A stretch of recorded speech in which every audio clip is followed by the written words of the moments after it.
How does it feel to be in business with Aventurine? I bet you're not used to it. That's just his style. All or nothing is his mantra. He's always cozying up to his clients while egging them on to undertake some dangerous assignment with him. But everyone has their merits, so I won't comment further. But Aventurine's luck has always been good. He's always closed all his cases without a hitch, and basically never lost a gamble. Which is why, on the issue of retaking Penacony, I'm watching with keen interest. As for the 2 cases, apologies, but I don't have much info on them either. All I can do is ask you to keep digging for more details.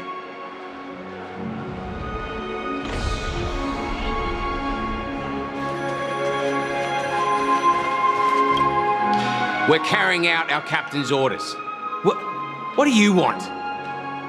We made a mistake last time, and we're working hard to rectify it now. We don't have time for anything else. Surveilling the IPC executive Topaz, ensuring that she stays put at the Reverie Hotel during her time on Penacony. We've got the right one this time. So that's it. They were the pair who were after Firefly at the time.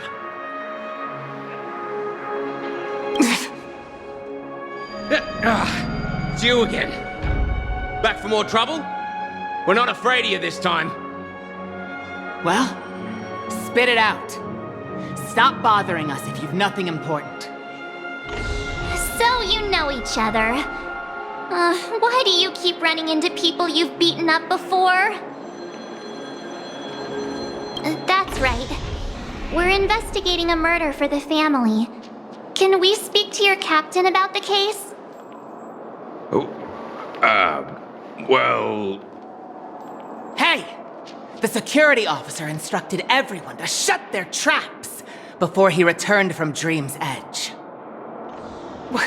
What murder? You'd better stop spouting nonsense. Yeah, that's right. We have nothing to report. Please leave. Looks like they're not going to cooperate. But they did at least tell us that the captain is at Dream's Edge. Why don't we just look for the security officer then?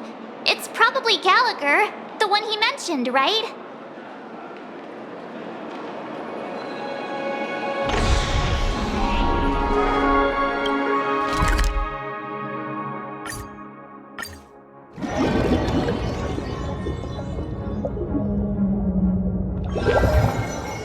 Such tight security. I bet they're stumped by the case as well. Constructing dreams. Gallagher. Gallagher. Where could he be? Apologies. The Bloodhound family is running an investigation up ahead. No unauthorized personnel allowed. Hold on a minute. I think I've seen you before. The gray-haired one. How much trouble have you stirred up exactly on Penacony? Not possible. It was you the last time, yelling about some clockwork friendship while beating me up with that silver-haired girl.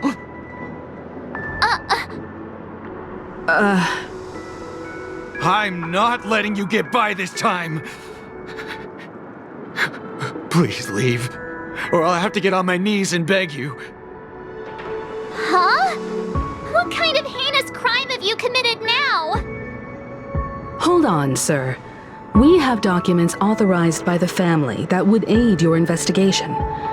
If it wouldn't trouble you, could we see this Mr. Gallagher? Who exactly is this Gallagher you keep talking about? There's been a few people mentioning this name. Even the one with the gray hair. He didn't send you all here? It was the security officer who dispatched us. That's all I can divulge. He'll do. He's the one we've been looking for. Sorry, no can do. The boss said that since it's a matter of the family's reputation, no one's allowed through. Everyone, please leave. There's really no need for us to make things difficult for each other, right? We're really sorry for troubling you. Let's think of another way. Another way. That's it! Didn't they say something about that? What was it? Clockwork? That got this guy to change his mind. Can you perform it again? That, clocky magic. Please?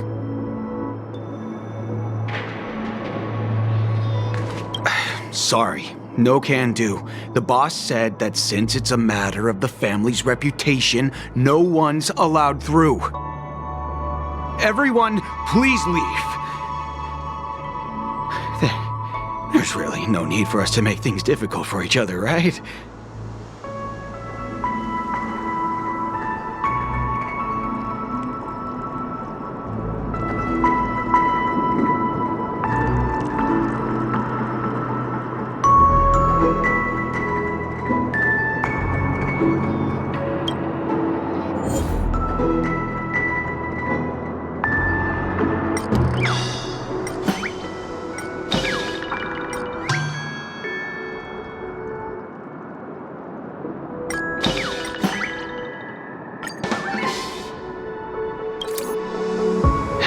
Let me see what time it is now. Whoa! It's this time already! What? Time to clock out! And no one's gonna stop me.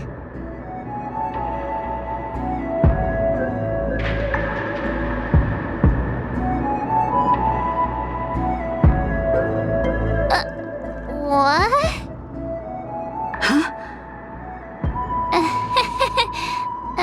This clockwork trick of yours, it's kinda dangerous. At least he won't be getting in our way again. Let's go find that Gallagher and ask him the intricacies of the case. I was wondering what all the commotion was. Huh. Oh, it's you guys. Welcome. Since you made it here, what can I do for you? Hello, Mr. Gallagher, sir. Judging from your tone, it sounds like you were expecting us. Miss Himiko, you're too polite. There's no need to call me sir. Mr. Gallagher, you even know my name. Of course I do. You folks are from the legendary Astral Express and honorable guests of the Watchmaker. I had an encounter with this gentleman in the golden hour. I remember that little silver-haired girl was there too. I'm sorry for what happened to that kid. This is also the reason why we've come to visit you, Mr. Gallagher. The Express can't just overlook the death of that child. So we've decided to help the family get to the bottom of it, in the hopes of getting justice for her. The Nameless involved with the family. What an unpredictable twist of fate.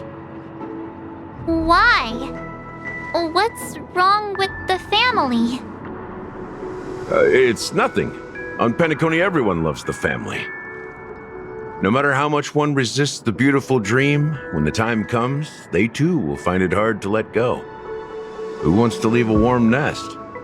Just idiots, little kids, and inebriated fools. Mr. Gallagher seems to be getting at something. Well, you got it wrong. I'm not. You want to discuss the case? Sure, come with me. This is not a good place to talk. Let's go elsewhere.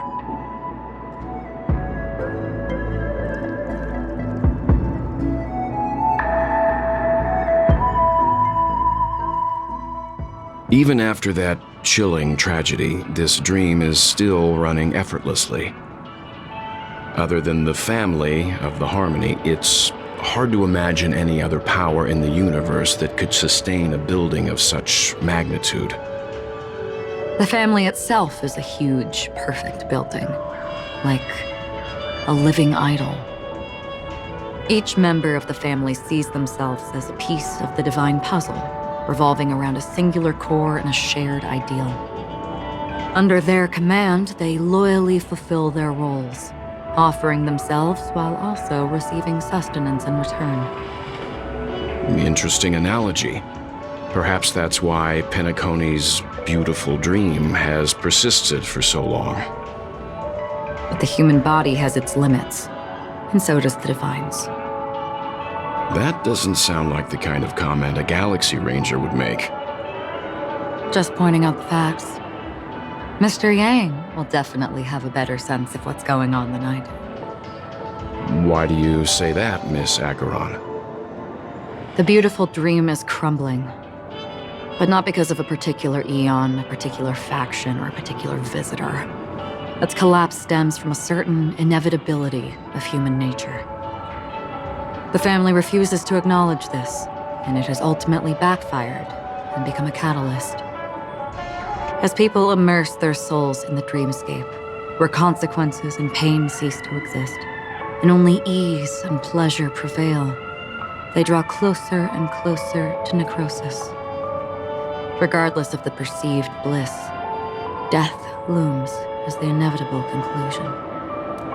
Also, this necrosis will diffuse and spread. One piece of the puzzle's mutation will eventually cause the entire building to shake, break, and crumble. In the end, the dreams that people built in the name of freedom became the cage that imprisoned them. I'm sure you've gained a lot from this trip, Miss Acheron. Are you willing to share your findings with me?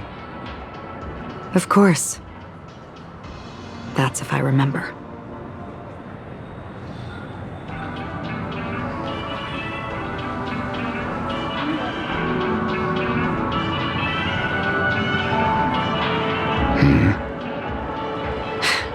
Don't mind me, it's just a habit.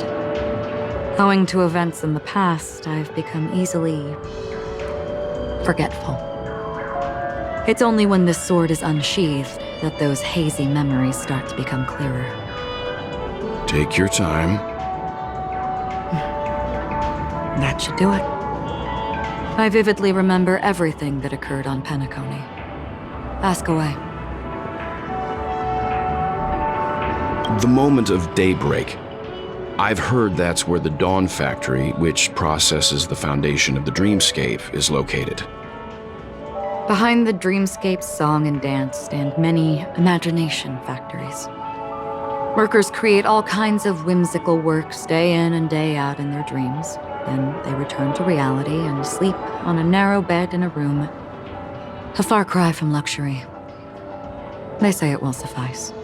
Experiencing the bizarre and motley dreamscape is the best reward.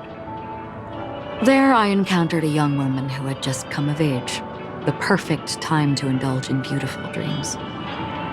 Her greatest wish was to one day move to the golden hour and see the magnificent garments she had woven with her own hands. For certain reasons, her wish was difficult to fulfill.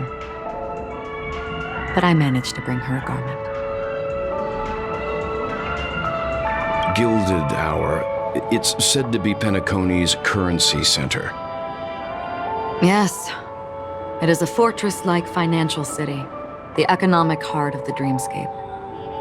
The Pepeshi people of the Alfalfa family are there to keep it running, sending blood that is made from money everywhere on Penacony. Everyone there is exquisitely dressed and always in a hurry. The greatest wish of the local Pepeshi people is for their future generations to work in the Gilded Hour. I've never met anyone who is willing to talk.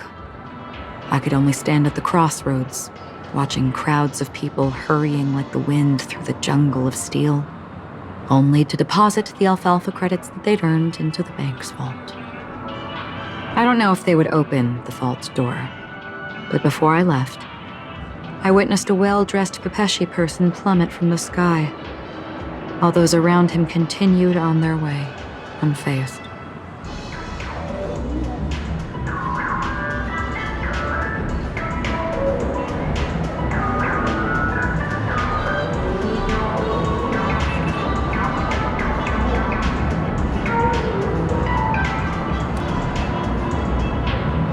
I hear the Blue Hour is very romantic. Do you have any tales to share? Perhaps Mr. Yang has heard. There is a large boat called the Eventide, anchored along the Sea of Dreams, where soft music and dancing persist endlessly every night. I ran into a wizened lady there. She was at the dock, waiting for her long-departed lover to return, waiting for countless hours within time that stood still.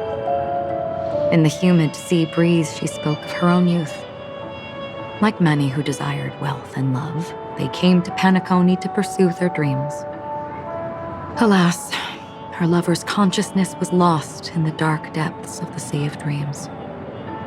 Finally, she suggested we continue our conversation on a boat in the shallows. I agreed and boarded the boat with her. But she never said anything. Her eyes absent-mindedly gazing at the horizon for what seemed like forever. Finally, we retreated to the beach. The dreamscape of chic, luxury, and consumerism, the moment of dusk. My companions have been there too. Then you all must have seen those who are attempting to realize their dreams. Or have realized them, scattering money as if it were dust and betting it on all or nothing. Everything has a price, and everything can be bought or sold. Even dreams themselves. I saw an Intellitron there, who was preparing to auction himself.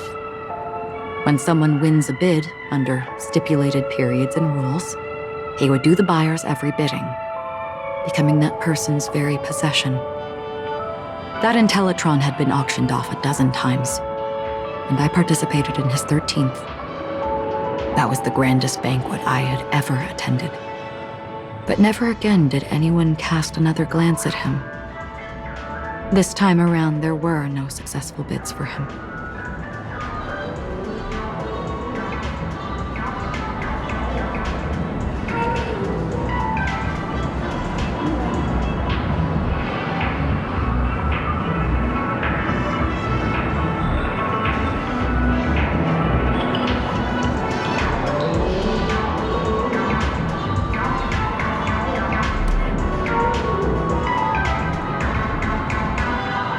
This is what I've seen and heard along the way.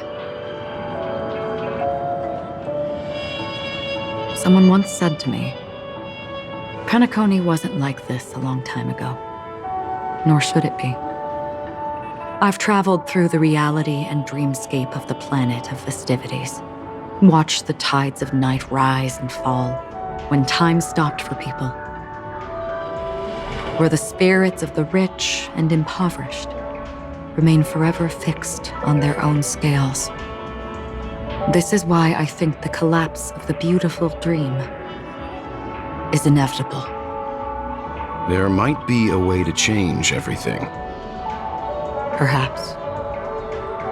But if this is indeed the world that people desire, if this is precisely why life chooses to slumber, should we still seek to change it?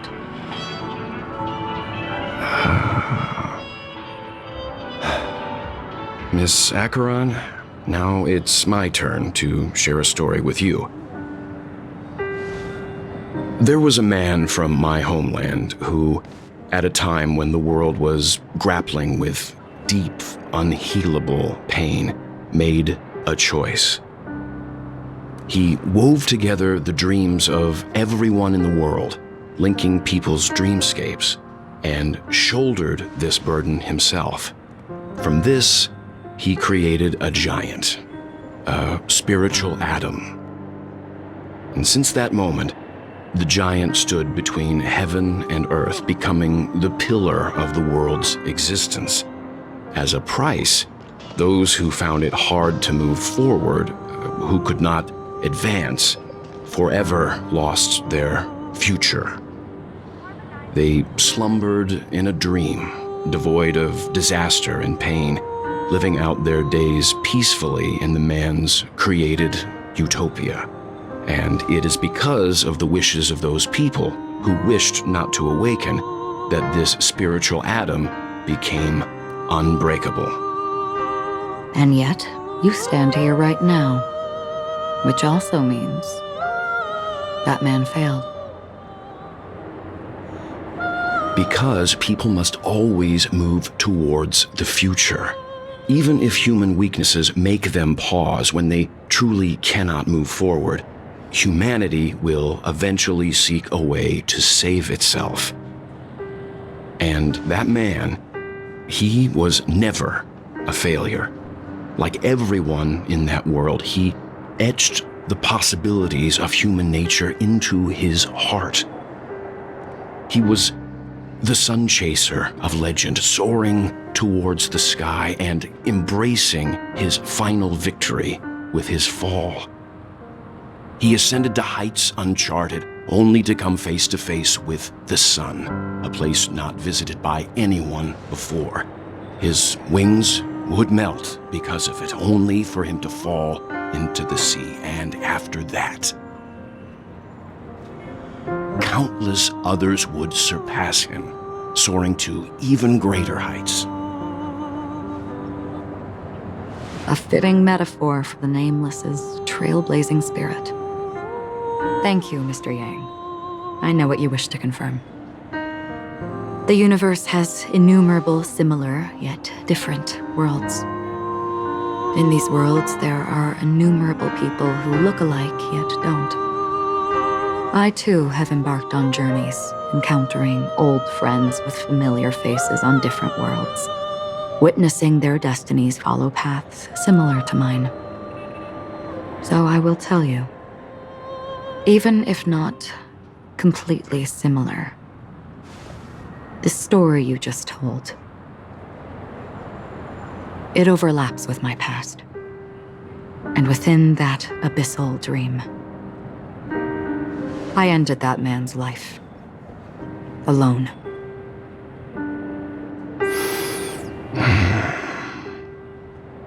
I am not who you think I am. Nor will my home be as fortunate as your world. I am sorry. It's fine. I don't mind, so long as I can alleviate your suspicions. There's something I still wish to know, Miss Acheron. Under that representation of the hunt, exactly what sort of power is it that has motivated your solitary journey thus far? Mr. Yang, before answering that question, I wish to continue the previous topic. I like your analogy very much. Indeed, birds are born to fly. But in a distant past, their ancestors could only gaze at the sky in envy. They saw that faraway ray of light from above the heavens, piercing through the clouds and blanketing the earth. And so, time and time again, generation after generation, the birds spread their wings and took to the sky, attempting to touch its ceiling. All because the sun was there. Then, what if the last bird finally soars into the sky, only to realize that the end of the light is not the sun, but darkness? Then why, exactly, do we even walk towards the light?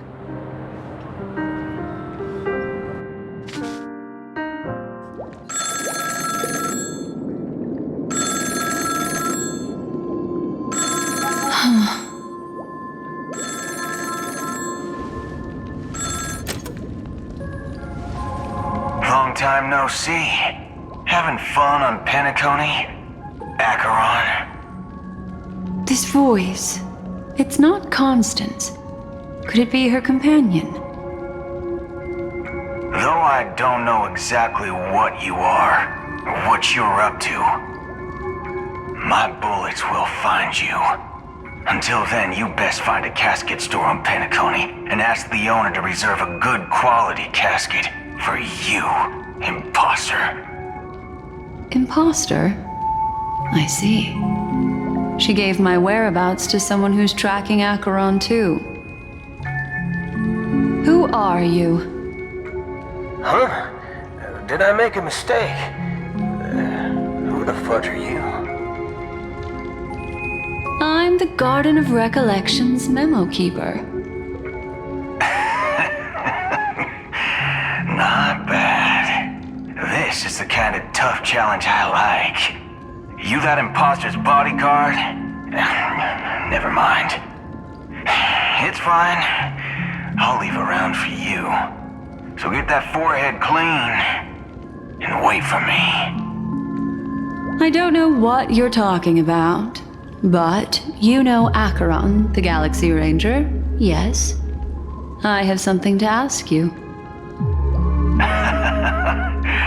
Are you asking me to write your will? Sure. Go ahead. Not quite. I only want to ask, how exactly did she become a Galaxy Ranger? She's clearly not a pathstrider of the Hunt, but you are, aren't you? Tell me, what's Acheron's deal? Sure. Never thought I'd come across an ally. Fudge, what a stroke of luck. Well, I'll be on Penacony soon.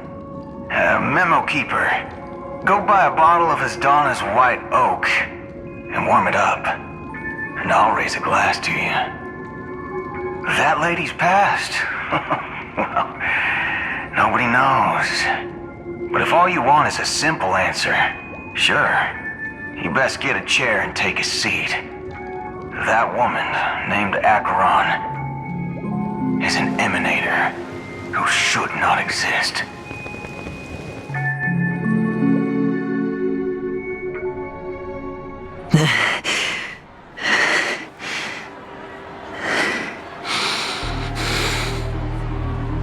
You look pale.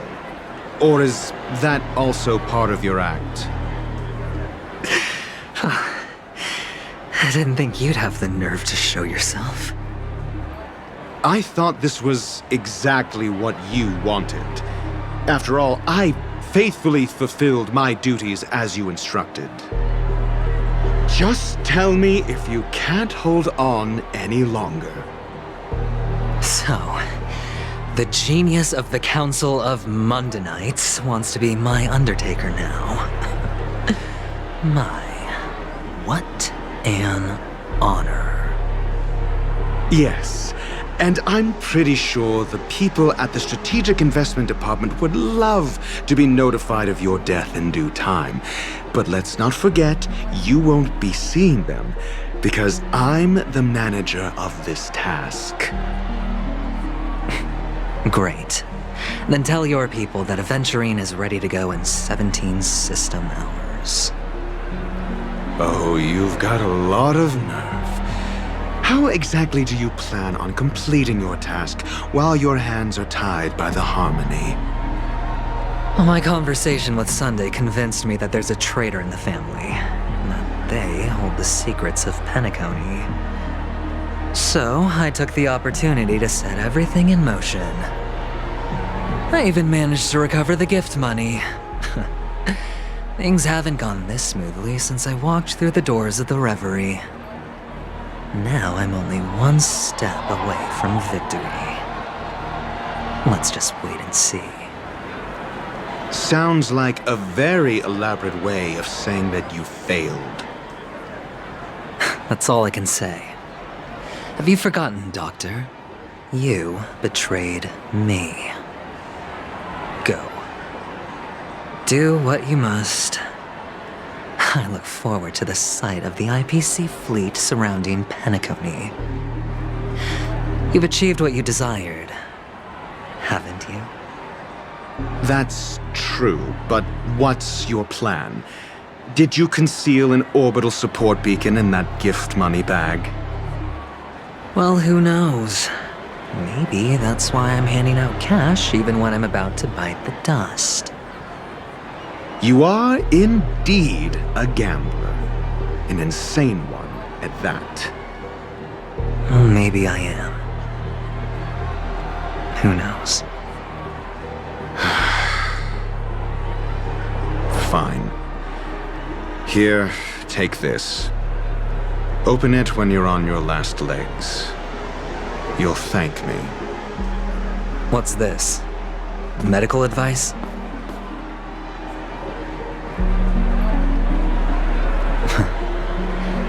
You catch on pretty fast, Doctor.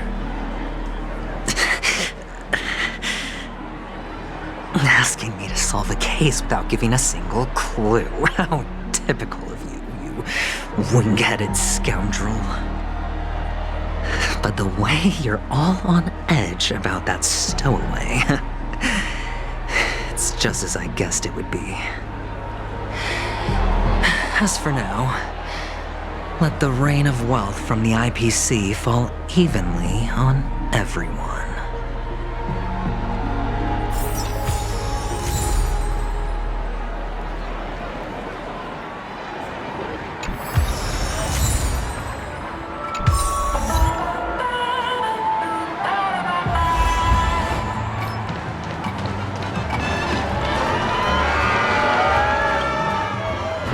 You be willing to support my performance?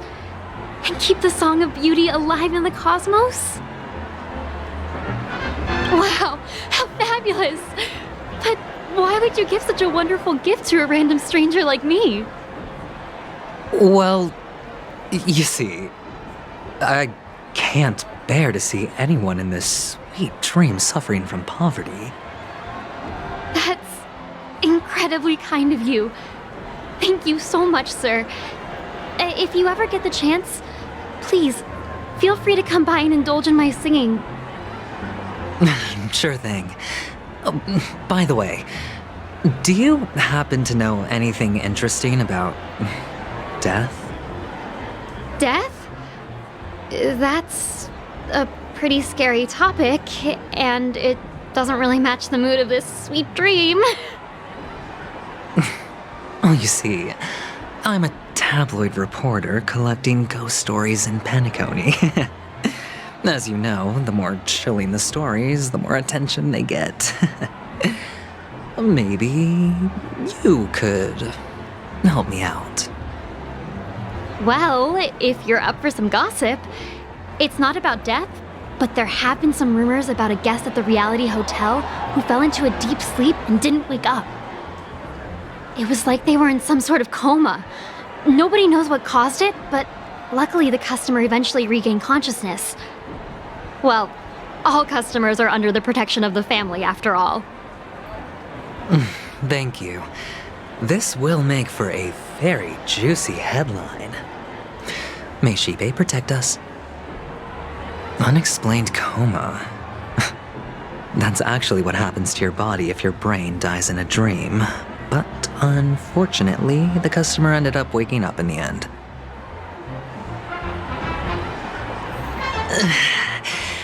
I can feel something inside my head. Is the harmony starting to kick in?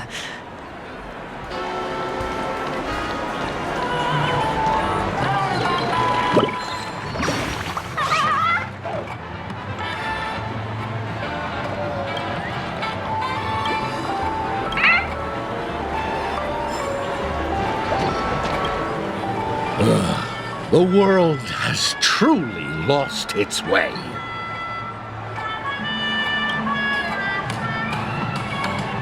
You...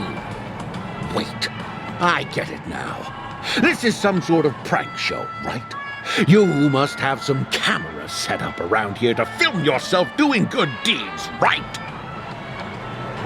You youngsters are always looking for a quick way to get an audience. But you know what? A truly great show never comes easy. A great show will start soon, old man. But before that, I need to ask you something. Do you know where I can find death in this dream? Ah, I see. Another fearless youngster looking for death, huh? Well, let me give you a piece of advice. Don't think you're the first one who's ever thought of that idea. Death? Not even remotely innovative. I bought it from Dr. Edward. He claimed it was some exclusive fancy schmancy stuff. Now, what a disappointment. The effects were awful. First, some monster covered in eyes stabs you in the gut, and then all you see are blurry glimpses of buildings and lights. Oh, the sky was spinning so fast it almost made me puke. Is that all? Yeah, what else can you expect? Don't put too much stock in the Penacony movie industry. They even call this junk groundbreaking art. Can you believe it? What a joke. Well, I'll leave you be then. I hope you have a wonderful day. A monster covered in eyes. That sounds like the Memory Zone meme. But buildings and lights... I don't think those have anything to do with death. Well, that whole dream bubble was probably created using rumors and gossip.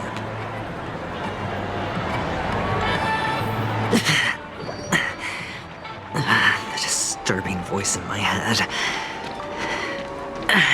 It's getting closer. Take care, my friend. If you ever find yourself in danger, remember that the hounds are always ready to help.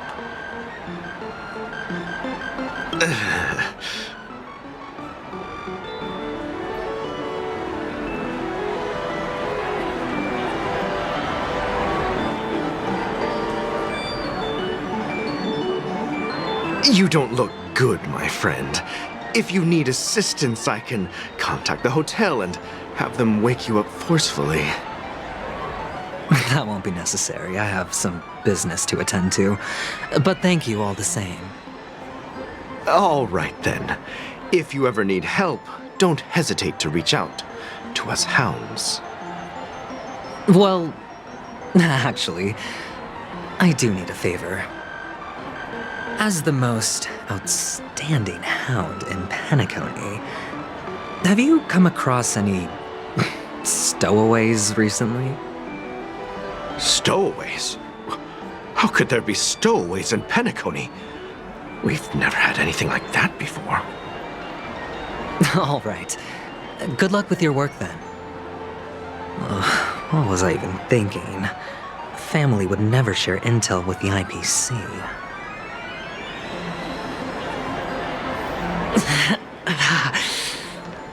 Does everyone have to go through so much torment before joining the family? A sip of liquor. A blissful reprieve. To drown 1,000 sorrows. Let worries leave. I know I have what it takes to become a poet. Oh? You're giving these gems to me? Didn't expect to meet such a generous soul in this place. Or are you just pitying me? Well, it really doesn't matter. As long as I have Soul Glad, that's enough. This is just a dream after all. You really shouldn't drink so much Soul Glad, my friend. It's not good for your health. Oh. Maybe I really should quit. But not before meeting the Devil of Soul Glad. The Devil of Soul Glad? Care to elaborate? Yeah. It's a seahorse with a long neck. They say it loves to appear to drunk people, especially the ones who are passed out on the side of the road. How funny. Yeah, very funny indeed.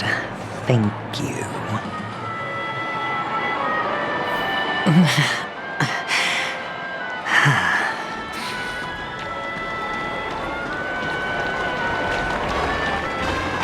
Not enough credits left? Where do I even charge?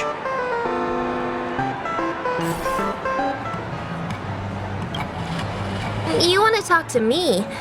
Sure, but nothing too sensitive, okay? Huh. Wealthy people have fancy ways to enjoy this dream. But to be honest, I've never seen anyone who gives out money to others like you. So, are you trying to be the prince from the tale, handing out his gold leaf garment and melting his lead heart in the fire? I'm flattered. I'm no prince, and I just thought these gems would help you speak.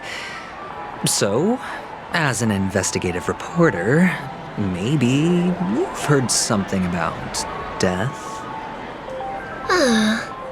Another curious soul. I see.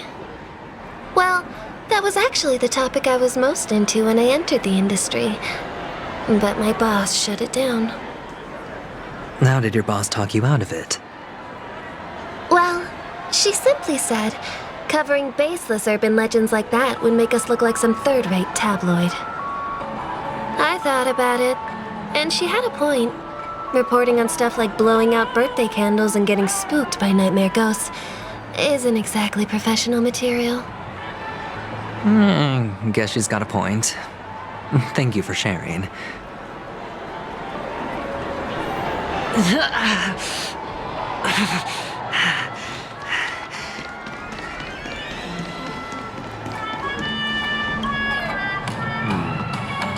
Were you wanting to talk to me? Sorry, I thought you were checking out something behind me. Is this a gift? For me? Are you sure this isn't some kind of mistake? Yes, it's for you. Just take it. Is this for real? Someone is actually giving me a gift. Not for my parents, but for me. Thank you. Thank you so much. No, it's not much. I just want to ask you something. I knew it. What's on your mind? Are you trying to ask about my father or my mother? Neither. I just wanted to know if you've ever heard about death in the dreamscape. Oh, you sound just like my father. Always warning me about danger, even in dreams. He's an Intellitron, so his dream entry methods are different from us organics. Can't count on him to protect me if something does go haywire. Funny, right now I'm still under his protection. How ironic. Hey, stay positive. Gold will always shine one day, right?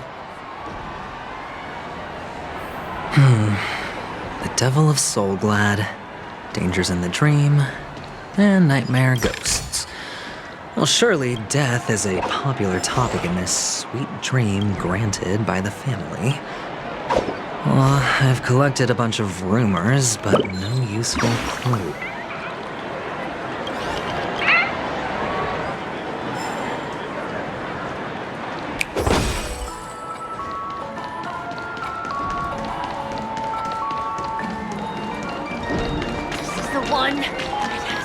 Please do.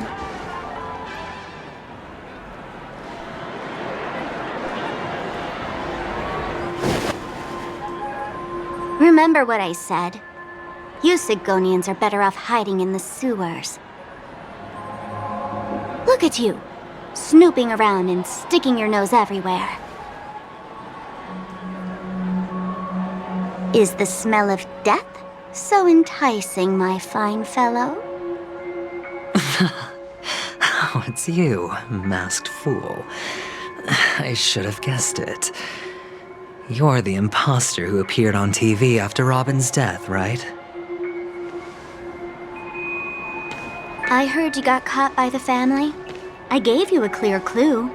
Befriend a mute. Simple and straightforward, you know? And what did you do? You messed it up and ended up as their prisoner. I told you to make friends with a mute, not become one yourself. You really let me down.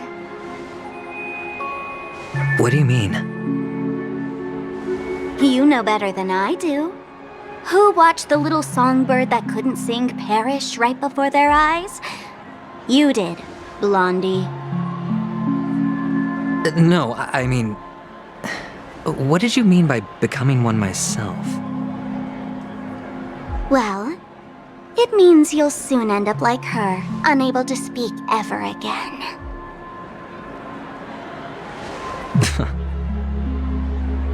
But it's a good thing if you ask me, because... Because I'm getting closer to the truth, right? Oh? Why else do you think I'm handing out cheap trinkets all over the streets, fool? All part of the act. Fool's bait. The more pathetic I seem, the more likely you'll come sniffing around. So, now that I've drawn you out, will you reward me with an answer for my efforts? Why should I help you? Don't you want to see Penacony descend into... chaos?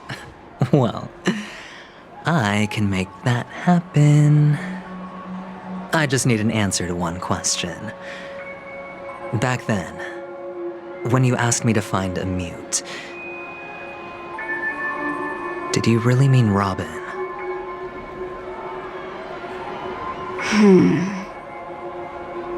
And what if I say no? Then I'll thank you. Oh, the word no has never sounded so pleasing. Well done. I admit I underestimated you, but what difference would it make? Let me tell you something. There were 2 mutes, but one is dead now, and the other, though she is still in Penacony, I'm afraid you'll never find her again.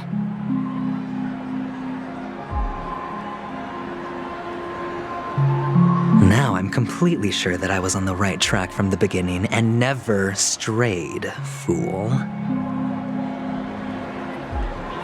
Right now, there are only 2 things missing from my grasp: the meaning behind the truth, and the means to expose it. How impressive.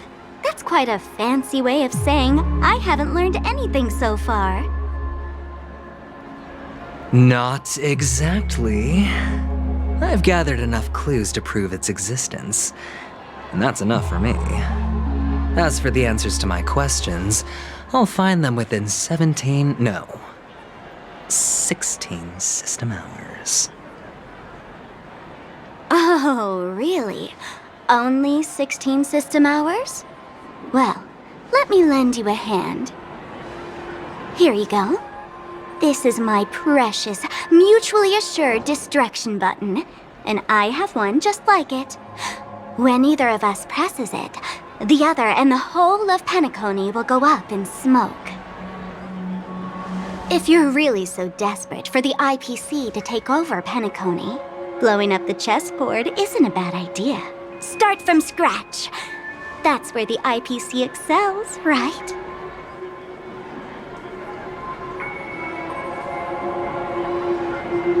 Just press the button when you're at your wit's end.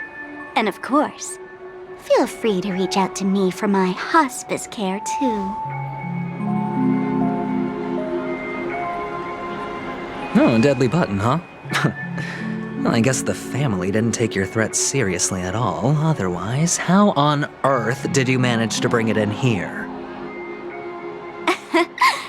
I have my own ways. That's all you need to know. Well, I'm afraid I'll have to decline your offer. Who knows if your little gadget will actually work. By the way, I have no plans to search for the other mute friend you speak of, but it's good to hear that he's still here in Penacony. I'll handle the rest myself. I'll orchestrate a grand finale for the downfall of the family. And at the climax, the walls will crumble, people will wake up, and those who couldn't speak will find their voices again. When that time comes, go ahead, press the button, light up the sky with a magnificent fireworks display for me. Catch you later, fool. You're still talking big. But sure, if that happens, I'll stay true to my word. Just don't let me down now, okay?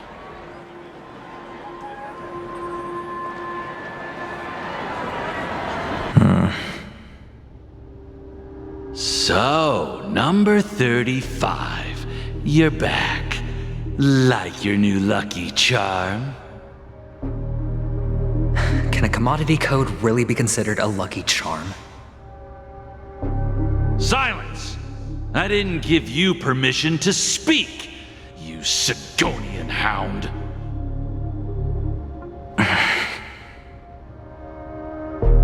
The guys in black didn't say much, so I've no idea what you did to save your skin in that massacre back in the day. But I figured you must have had good luck, so I bought you. From now on, you and your good luck are my assets. Are we clear? Your first task is simple. In addition to you, I've purchased 34 other slaves. Go, play a game with them. If you come out alive after 2 days, it proves that you're the real deal. You're insane. Testing out if you're a good product. Aren't you worried that the money you spent on me will go to waste? I've got stacks on stacks, Blondie. The slave market is never short of self-righteous brats like you. But you look good, and that's why many customers are betting their fortunes on a scrawny brat like you. So go along now and don't let your master down.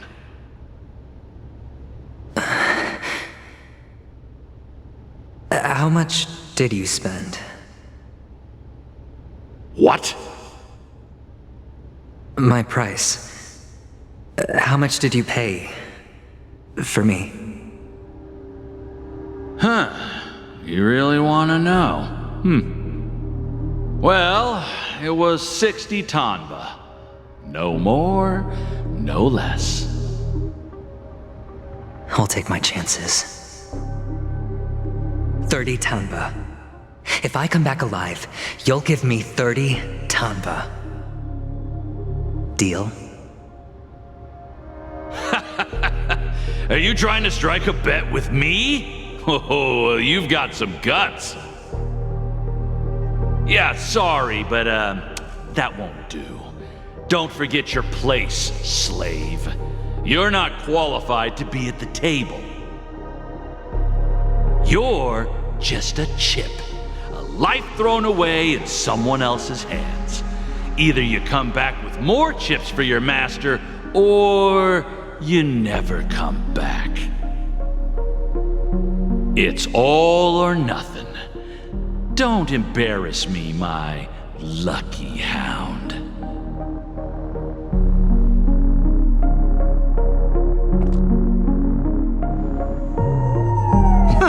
What brings you here, Gallagher? Some friends from the old days. Do you have a moment to spare, Siobhan? Oh, I have the whole day to spare. Ladies and gentlemen, welcome to Dream Jolt Hostelry. This bar offers a wide variety of drinks, but we draw the line at Soul Glad. Why settle for ordinary when you can experience extraordinary? We're dedicated to serving up nothing but pure joy and laughter. What would you like to drink? I'll whip it up for you. Oh, look! A lady as cool as Serval! Who's Serval? Will you, introduce me to her? Huh? Oops. She's heard us. Just spare them, my esteemed bartender. I'll take over the bar today. I'm getting up there in age, and I need some practice before I forget the skills that used to put food on my table. Where did you stash the ingredients? They're all under the counter. Since our guests have traveled from afar, shouldn't you whip up some special drinks? That's exactly what I had in mind. Hey, my friends, do me a favor. Go around the bar and bring me any ingredients you fancy. The discussion might take quite some time, so I'll prepare some customized, non-alcoholic drinks for you. In the bar? But aren't all the ingredients right there on the counter? Why, we're in a dream, my lovely lady. You can help yourself to anything if you wish for it. Comfort, hunger, confusion, or even boredom. It's all within reach, right at your fingertips. Oh, did you hear that? She just called me my lovely lady. Even in reality, mixing drinks is more than just throwing ingredients together. A bartender needs to capture the bar's atmosphere, master technique, and spin a tale of mystery and anticipation. Only then can a perfect drink crafted with a customer's life story be created. In other words, what you get from your drink is down to luck, so don't overthink it. Indecisiveness has no place when it comes to enjoyment.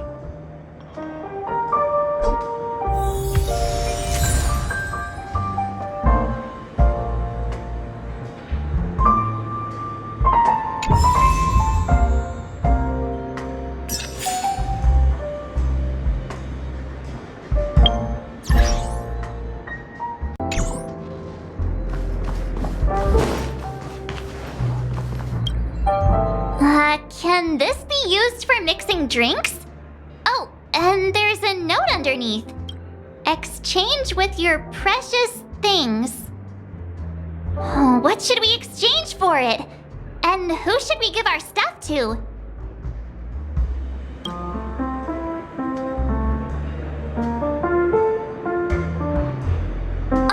Whoa!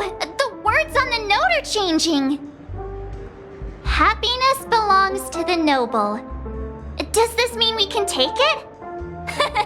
Doing good deeds does pay off. Thank you.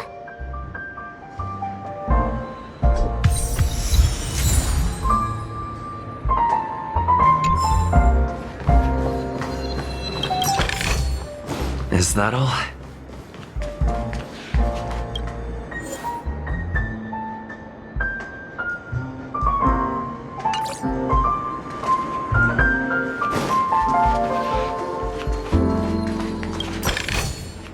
Looks good.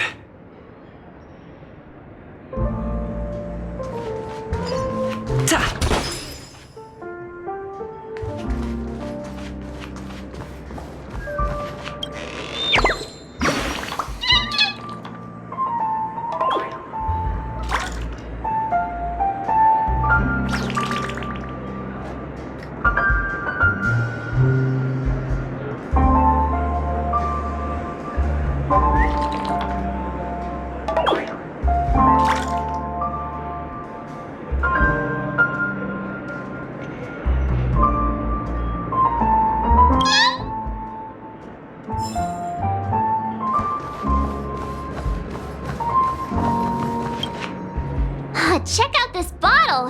The liquid inside looks beautiful! And the label reads... Dream syrup. Thick. I don't see an expiration date, but the production date is... half an amber era ago? Ugh, drinking this stuff can't lead to anything good. That's for sure. Ugh, the syrup is turned clumpy. I definitely don't want to drink this, even if it's not expired. Did you find the bottle of syrup I've been hoarding? Don't worry, it's all just a dream and it won't upset your stomach. It's been aging for years and should have a refined taste by now. Feel free to have some. It's perfect for entertaining lovely guests like you. Ugh. Then we'll keep it for now. Oh, that's quite a stash. Not sure if it's enough. Stay out of my way. I'm looking for Siobhan. Huh? What's all the commotion about?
At the bar. Let's give it a shake. Nice, it's still fizzy and has a long shelf life. That's possible. You see Soul Glad everywhere these days, so it wouldn't be a surprise if someone brought a bottle here. Why don't they sell Soul Glad in this bar? Did something happen? It's all about the bartender's pride. It wouldn't make sense for customers to come here and order drinks they can find anywhere else. That's the mindset I use when I brew my coffee. You're right, Himeko.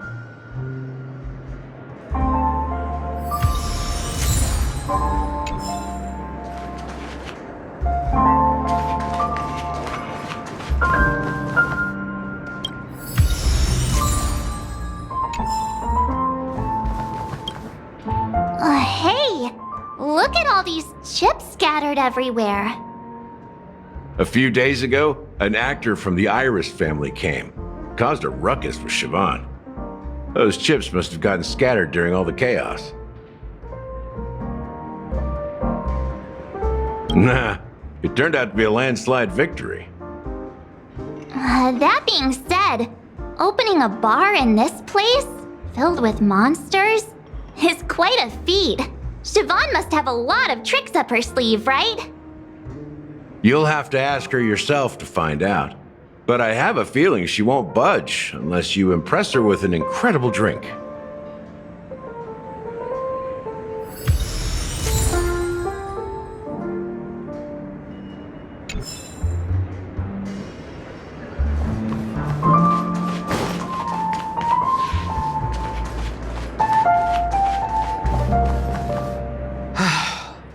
Haven't I made myself clear enough, Miss Amiki? The Dream Jolt Hostelry only welcomes guests who want to enjoy a drink to their heart's content. I'm sorry, but I'm not interested in your proposal. But you have the talent. You'll attract a huge audience. You're destined for the Iris' stage, not for this rundown shack. Come with me. We'll become the talk of Penacony, a shining light into every corner of the dreamscape. Please, Siobhan, I really need you. As you see, I'm entertaining my guests. Don't make me repeat myself. Fine. If you don't come along, I'll just sit here and not go anywhere else. Give me a sparkling drink. Sweet. With extra ice. Just one moment. What's her deal? We can't discuss the case with other people hanging around the bar. Hey, can you do that clockwork trick of yours again? Yeah, I'm counting on you.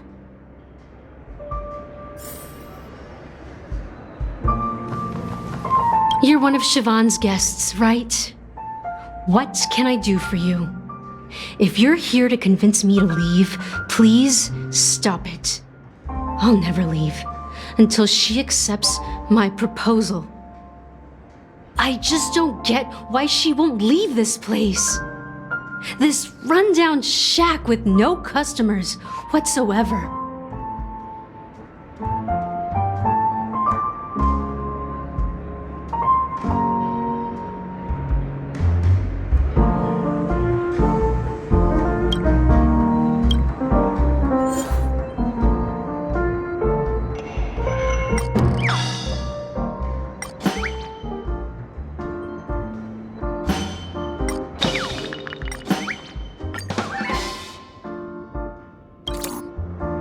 I've seen it. The moment when Siobhan and I share the stage. The crowd is going wild, applause crashing like waves, the aroma of irises fills the air. A beautiful melody playing, ribbons dancing around us, and the taste is sweeter than honey. I've seen that scene countless times in my dreams, and every time it mesmerizes me. That's why I have to bring her back to that world, no matter what it takes. Want to raise a glass, my attentive listener? Let's consider it a toast to my far-fetched dream.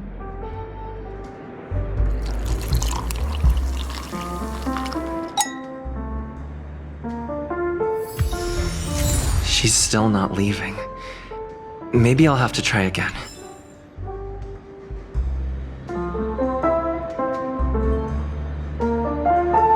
I just don't get why she won't leave this place. This rundown shack with no customers whatsoever.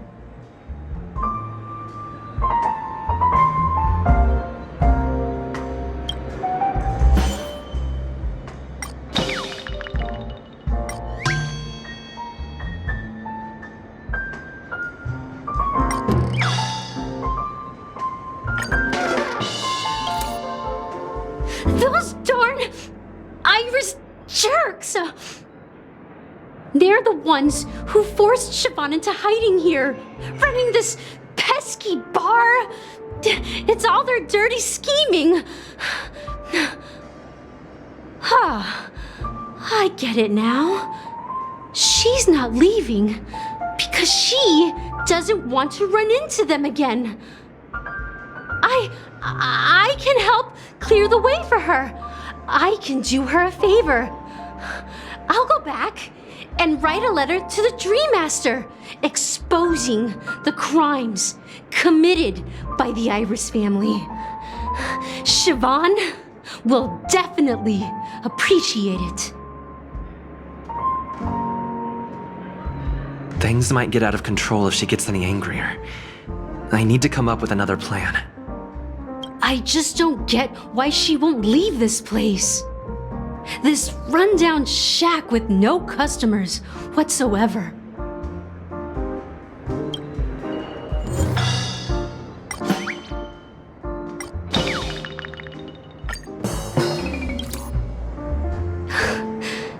It's ridiculous, right? Our paths were never meant to cross, yet I'm still holding on to her. I'm too timid and shy, longing to shine but afraid of stepping into the spotlight. I need her guidance because I'll never be able to do anything alone. You don't know Siobhan's past, and you have no clue how radiant she used to be. Even among the talented Iris family, her skill was unmatched. I know she probably thinks I'm just trying to ride her fame to get ahead. But all I want is for her to reclaim her place.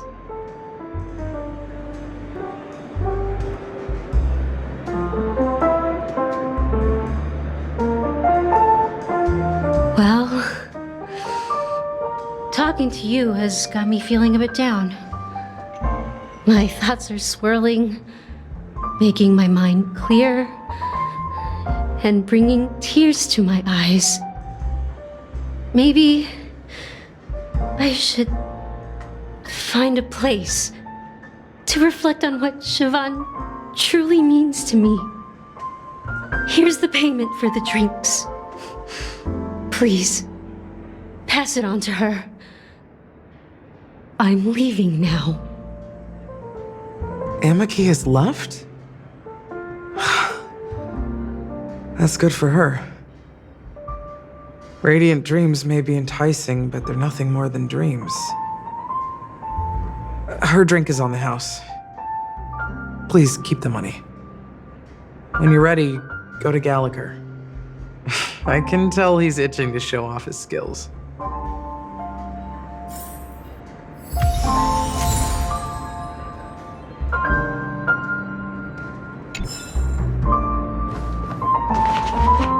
That being said, mixing a drink is way simpler than you'd imagine. Just pick your favorite ingredients, toss them in a glass, mix it up, and it's done. So go ahead, explore the bar, and bring me any ingredients you prefer. Nice work. Let me take a look. You found some interesting ingredients there. Now take your pick. Each drink has its own unique flavor, and the base ingredient sets the tone for the initial taste and the lingering aftertaste. So, which one would you like to use as the base?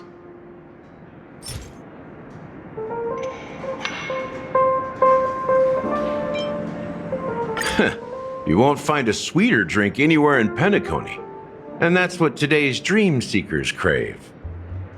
Now that you've chosen the base, it's time to pick the adjunct, the ingredient that'll create a marvelous chemical reaction with the base. It should give an unforgettable taste without overpowering the main tone. So, what's your choice for the adjunct?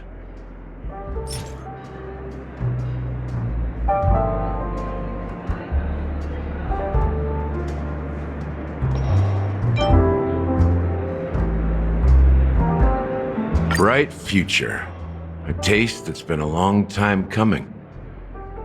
I'll never forget the flavor that danced on my tongue as Mikhail whisked me through the dreamscape wilderness. Those were haunting times. Too beautiful to be real. Mikhail. Almost there. Let's pick a decoration. Which style do you prefer? Anything you need, I've got it.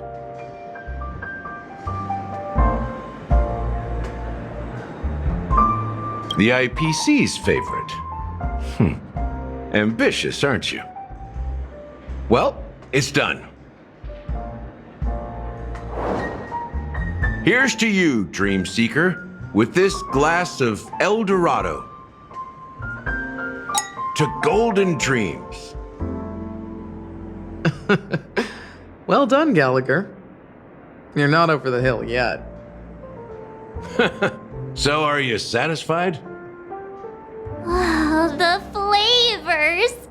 They're way more sophisticated than Soulglad. The richness and layers of these flavors are a masterpiece, especially with the adjuncts. I can taste the spicy and sour notes with a hint of sweetness. I'm not entirely sure what it all means. Maybe Mr. Gallagher can shed some light on it. Well, if you're expecting a profound answer, I'm afraid I'll disappoint you. The imagery it implies is pretty straightforward. It's just a glimpse of what this dream truly tastes like. Nothing more. Does this true taste have anything to do with that Mikhail? Yeah, that name does sound familiar. When you got knocked out by that masked fool girl, I think I heard someone calling that name. Do you remember? I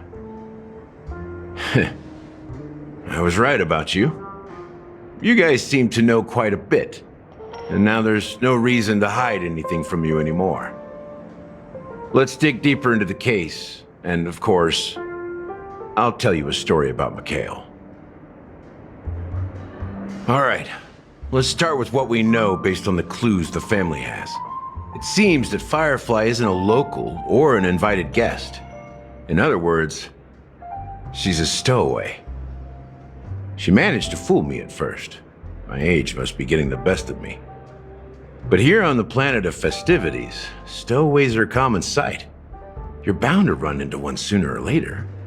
After the incident, the hounds wasted no time searching for that girl in both the dreamscape and reality. But here's the thing.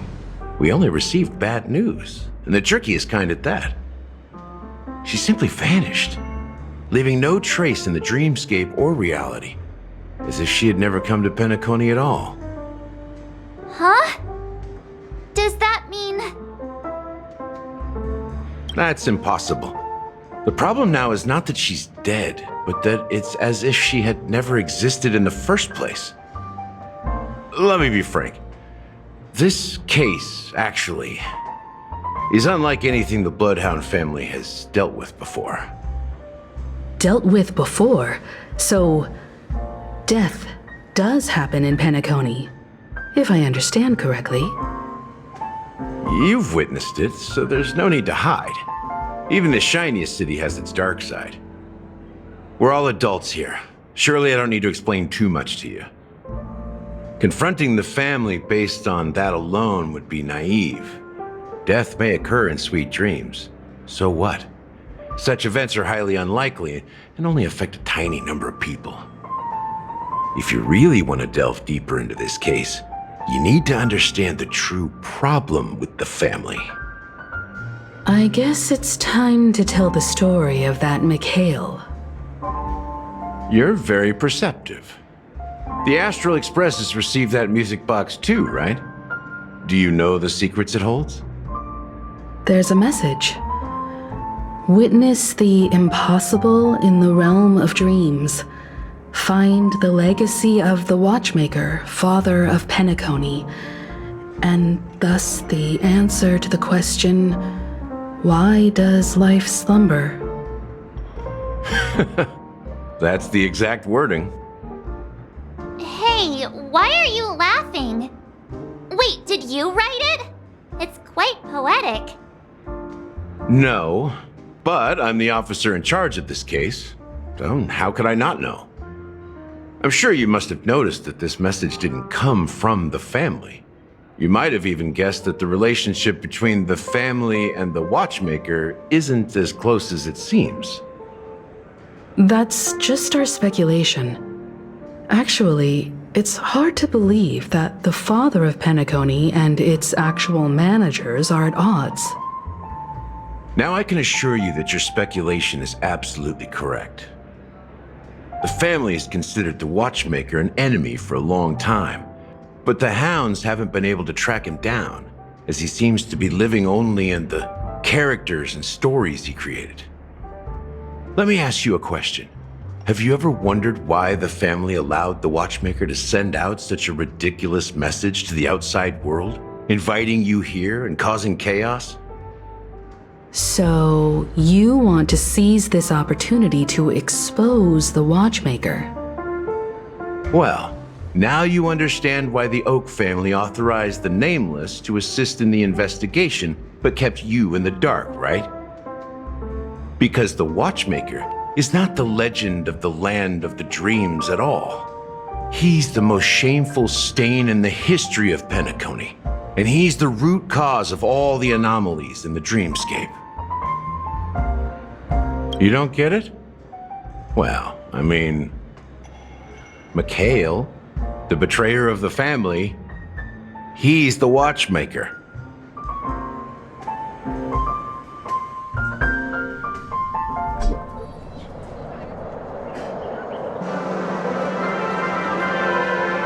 Here we are, Clock Studios Theme Park, the most popular entertainment center in Penacony. Wait, aren't we supposed to be discussing the watchmaker? I would have expected you to take us to maybe a library or an archive room of sorts. But an amusement park? The culture of a city reflects its history in the most authentic way. To you, it's a fun place. But to me, it's a prison for the planet's past. You know that Penacony used to be the IPC's prison planet, right? All the prisoners were brought here, helping the Garden of Recollection salvage the leaking memoria from the macro void. The prolonged exposure to high concentrations of memoria caused a unique phenomenon. The dreams of countless prisoners intersected and overlapped, and people started meeting each other in their dreams, living lives that were almost identical to reality. But everything has a price, and sweet dreams are no exception. In the end, the dream world was unable to alleviate the suffering of prisoners in reality. One of the prisoners broke free from the IPC's shackles and fought for freedom. He is Hanu, the great leader of Dreamville, the great peacemaker, and the faithful companion of the underdogs. History is always written by the winners. However, it's undeniable that Clocky is an animation that draws from Penacony's actual history. These characters not only exist in Dreamville, but also in the distant past. Once you realize this, you'll understand why we're here. There are so many members of the Bloodhound family around here. They just received a lockdown order, supposedly from Sunday himself. Who knows what it's for?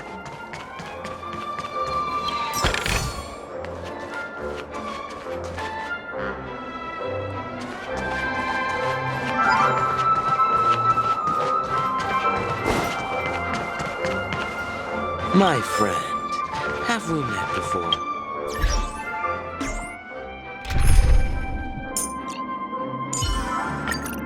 If there's anything you need.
So many of them. I've never seen anything like this, even when they're tracking down suspects. We don't need to go in. We don't want to draw any unwanted attention inside. We can just talk here. Let's find a quiet spot and continue our conversation. The view here is great, right? We can see everything from here, including Clocky. If all the characters in the animation are based on characters in reality, then Clocky's counterpart is definitely the Watchmaker. In the animation, he's Hanu's partner and one of the founders of Dreamville. Does that mean the Watchmaker was personally involved in that war and sided with Asdana? It was a monumental war for freedom. Hanunu fought alongside a motley crew of masked fools, nameless, history fictionologists, mourning actors, omen vanguards, even visitors from beyond the sky. In the end, they emerged victorious. Among them was the person who would eventually be known as the Watchmaker. But if you do the math, doesn't that mean the Watchmaker was around for several centuries? I'm not sure, but Mikhail was already the Watchmaker when I met him, so maybe he inherited the title. How old are you now, Mr. Officer? I'm 13. No way. Not even close. Hanunu freed the frontier prison, but peace still eluded him. With limited resources, threats from the outside world, and internal conflicts between major prison districts, the future of Asdana was uncertain. It wasn't until the Watchmaker approached the family with the idea of turning the prison into the planet of festivities that Penacony finally gained its name and glory. Thus, he became known as the Father of Penacony. But didn't you say the Watchmaker betrayed the family? And you said you were his companion, so that means you... No, I'm not his companion, but rather one of his many children. But I am indeed a traitor. Not to the family, but to Mikhail. What did you do? I did nothing. And that's the worst betrayal of all. Just like you, I had close companions. We dedicated ourselves to Penacony. But the Oak family, they set us up. Mikhail was too old to protect his children anymore. So we left the family to find our own path. We were branded traitors of the Harmony, even though the true traitors were someone else. While they continue to praise the Watchmaker's name in the world, behind closed doors, they condemn him on a pillar of shame. Nevertheless, we wanted to clear his name. We intended to find the real traitor, the one responsible for all this, and restore harmony to Penacony. But we failed. Too much time had passed, and the land of the dreams had become deeply corrupted. After countless fruitless pursuits, I gave up. Like a lost dog. The family accepted me and made me an officer, supposedly as a form of forgiveness. But it was actually a punishment. Since then, I've been completely cut off from my partners and my past. As for Mikhail, I heard he died in obscurity, in a place where no one could find him. That's when I realized that the Penacony I once knew would never return. We're truly sorry for what happened. But this is not the end of the story, right? Apparently, someone has inherited the title of the Watchmaker and has been secretly working against the family all this time. Unfortunately, after all these years, I have no idea who that person is, or if they're even real. Or just Mikhail's lost soul haunting the dreams. So, do you understand why I'm spilling all this info? Because I believe the girl's death must be connected to the Watchmaker's legacy. And at the end of all these mysteries, we will find the answers we are seeking. If it really is Mikhail's ghost, I want to meet him. If only for the last time. For those who despise me could form a line from here all the way to the entrance of the hotel. But those willing to look me in the eye and hear me out? Let's just say, there won't be many. I've told you all I know is a sign of gratitude. Thank you for listening to this old dog. Bark and all. Something just happened at the theme park. Now if you'll excuse me, good luck to all of you. How ironic. What's so different between the stowaways rejected by Penacony today and the dream seekers once hailed as pioneers several amber eras ago? Gallagher does have a troubled past, it seems. While Firefly's whereabouts remain a mystery, his stories shed light on our suspicions about the true identity of the Watchmaker, his connection to the family, and the power struggles hidden behind sweet dreams and death. Exactly. Gallagher suggests that the real traitor is someone else, probably within the Oak family. That lines up with what we've gathered so far. Firefly got involved in this mess because of the legacy, and now we're sure that Aventurine's accusations against Acheron are baseless. You're really into Clocky, huh? He's just a fictional character, not a real person. Speaking of which, that Clocky who only reveals himself to you is quite intriguing. It's a shame we've never met him since then. Now that we've confirmed a lot of our suspicions, let's take a moment to think about the clues we have. Send a message to Welt and see how things are going on his end.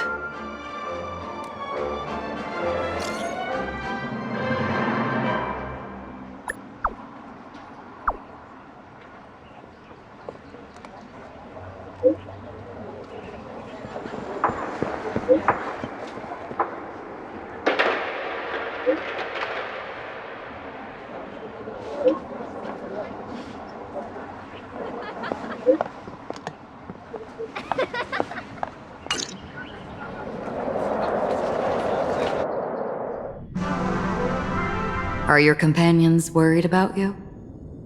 They're just checking up on me. Let's get in and get out.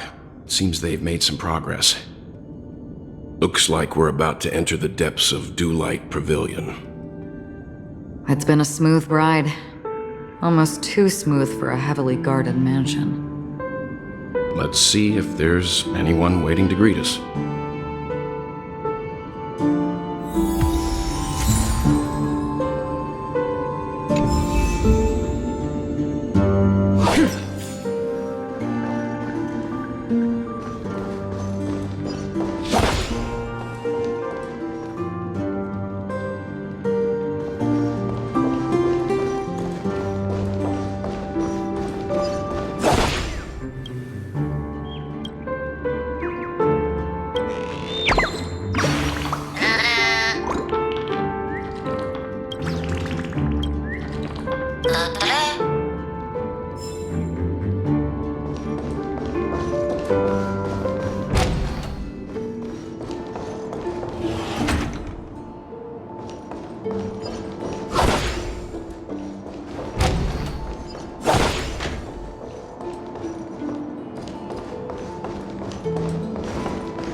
Something feels off. A grand mansion like this and not a butler or servant in sight. Could it be due to the disruption caused by the emergency? Well, this door is open. Looks like we'll have to investigate ourselves. Let's proceed with caution. Just one moment.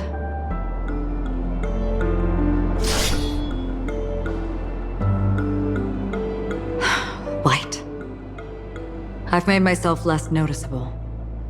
The crew can explain their presence as authorized by the family, but I can't come up with any excuses for being here. I see. What an interesting technique.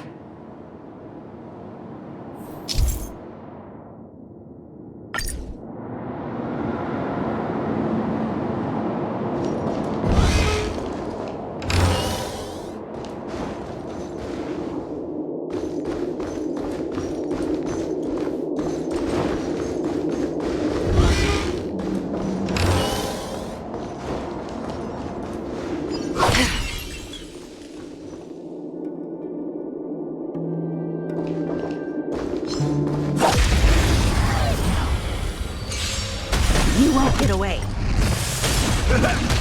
From still waters of oblivion, I weep for the departed. It too shall fall. Destined for oblivion. You won't get away. Until everything burns to ashes!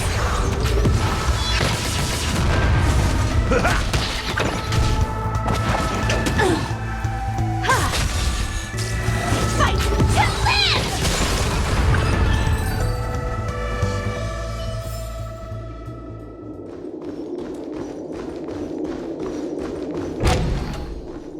The model in the sand pit. It's the golden hour, isn't it? Maybe the heads of the family and the footprints here are different from the rest. There are two sets of them. Can you identify the people who left these footprints? Well, there's a unique pattern here. Flamboyant, even. And judging by the size, I'd say these were men's shoes. If I'm right, it could be the IPC ambassador, Aventurine. Aventurine. What about the other set? It looks like they were walking side by side as opposed to one behind the other, so the second individual is likely equal in status to Aventurine. The IPC is eager to reclaim Penacony, so their presence here is not unexpected.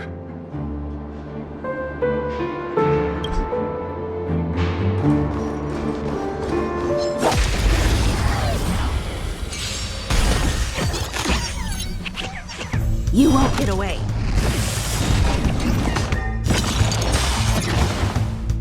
Humanity never conceals its desire to control the heavens, and I'm no exception. From still waters of oblivion, I weep for the departed. It too shall fall. Detonate!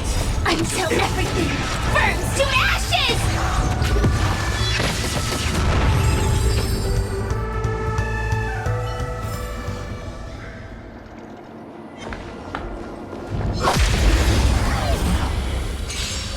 You won't get away. Destined for oblivion, I weep for the departed. It too shall fall.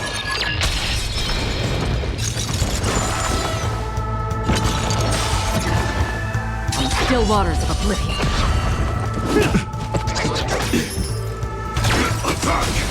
Until everything burns to ashes! My friends? Indulge yourselves! Fight to live! It ain't over. Set the seas ablaze! You won't get away. Fight to live! Destined for oblivion, You won't get away. I weep for the departed. It too shall fall.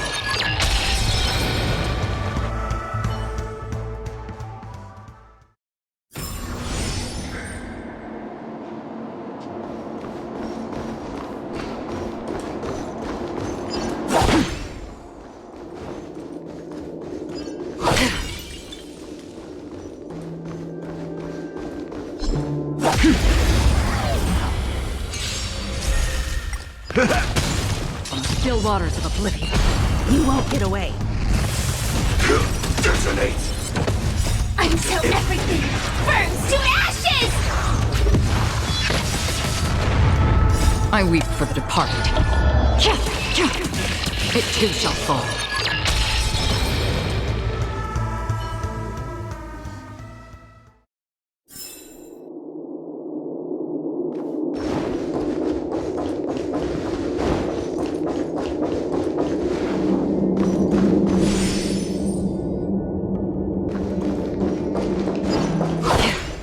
While there aren't any people in this mansion, they've set up quite a few mimetic guards to patrol this place.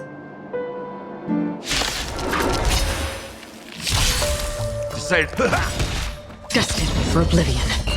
You won't get away. I weep for the departed. It too shall fall. Attack! Until everything burns to ashes! You won't get away. Set the seas ablaze! From the still waters of oblivion.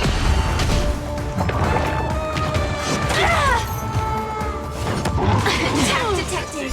Humanity never conceals its desire to control the heavens, and I'm no exception. Fight to live! Destined for oblivion. You won't get away. I weep for the departed. It too shall fall.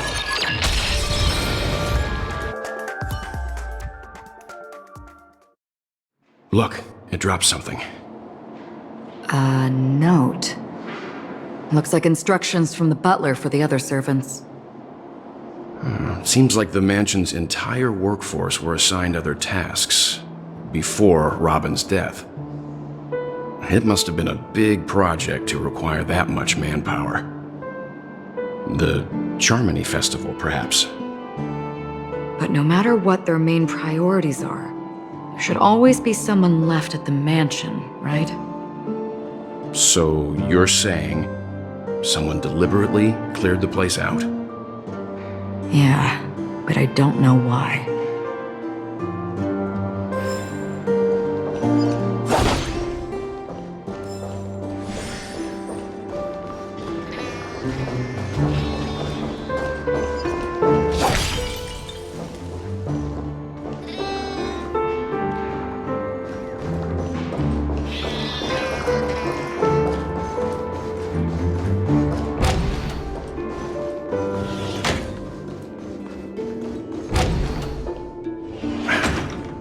No one here either. Since no one's around to entertain us, let's make ourselves at home. Stay close to me so that my white can cover you too.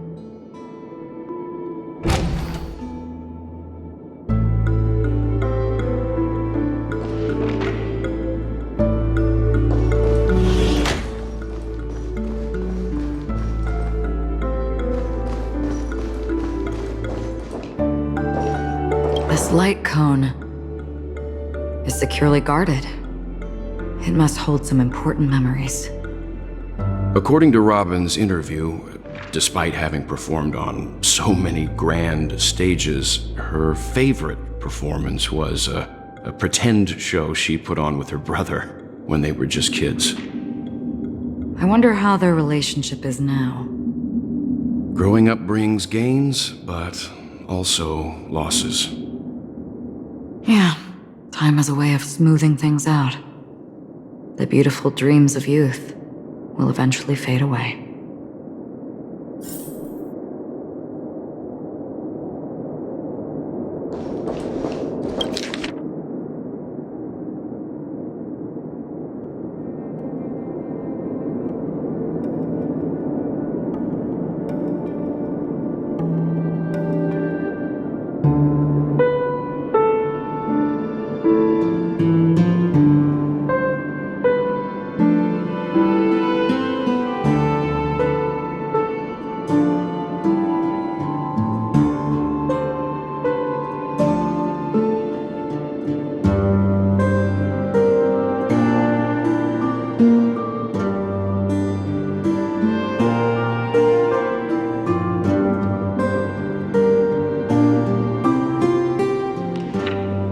The information about Robin, Firefly, and the other victims. I don't see any commonalities among them. Looks like the rumors were right. Death does seem to be targeting random victims. And based on Sunday's notes, he's no stranger to death. He's just surprised that it has resurfaced.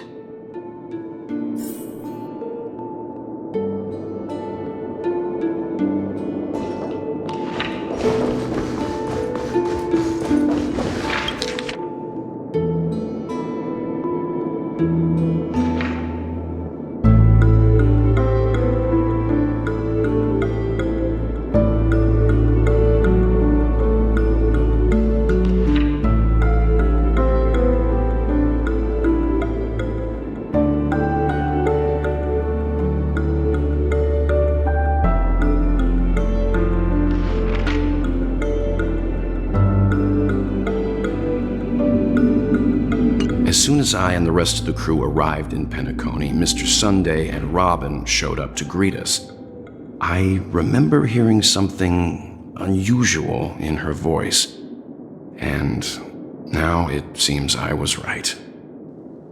Robin believed it was because the harmony had been tampered with somehow. But as far as I know, there aren't many entities capable of interfering with the power of paths. Meaning? If there really is a traitor within the family, that person must hold a high position or possess unimaginable strength. That would explain why Mr. Sunday has been having such difficulty in catching the traitor.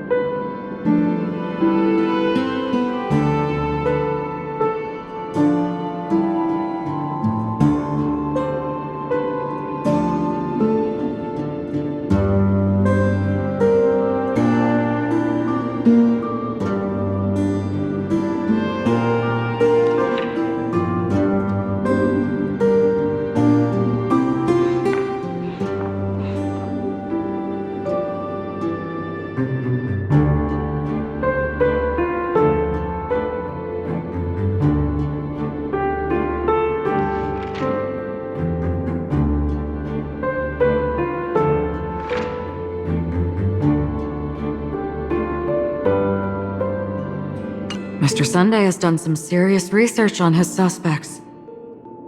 This traitor must have been causing trouble for the family for a long time.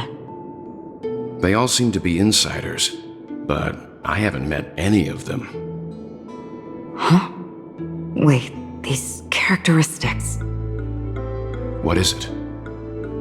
No, nothing. Maybe I'm just overthinking things.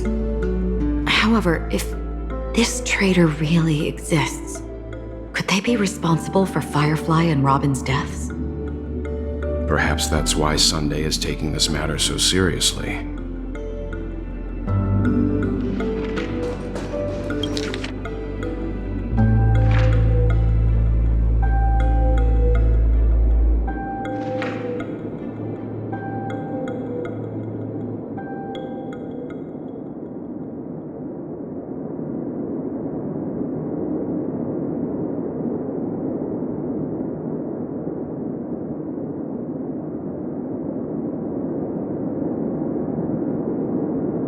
It seems neither the Dream Master of Penacony nor this old Odie is happy with Sunday's recent performance. They don't seem to care much about death. Instead, they're more concerned about the Charmony Festival and the Watchmaker. Maybe the other family heads don't think death is a big deal. One thing's for sure, there's a lot of internal conflict within the family, and everybody has their own agenda. That's all for now. Nothing more noteworthy. Before coming here, I had all sorts of scenarios in my head about dealing with the family. I did not expect an empty mansion. Watch out! Someone's approaching. I don't think trespassing on forbidden areas is the way to be a guest, Mr. Yang. And... Acheron? The Galaxy Ranger? Our apologies, Mr. Sunday.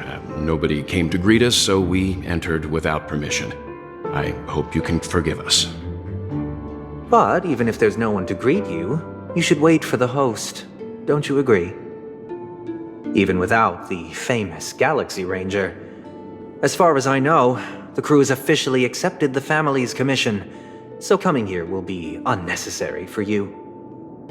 On the contrary, that's exactly why we're here, to ask you about the case and gather more information. We don't want any loose ends. Well, since you've come with goodwill, I have no reason to show you the door. Rest assured, he hasn't figured out that we went through those documents. While the truth remains a mystery, I'm getting close to it. I assure you that the traitor will soon pay the price. Let's hope justice will prevail soon. I have a question for you, if you don't mind. How did the family come to the conclusion that the murderer was within the family? With all due respect, it's in the IPC's interest to wreak havoc before the Charmony Festival, and the family has every reason to suspect the IPC's involvement. Well, other family heads share the same suspicions as you, but in my opinion, the true murderer would never have drawn as much attention as that ambassador did. Not to mention, I personally shackled him a while ago. However, I'll give you a suggestion regarding your suspicions, Mr. Yang.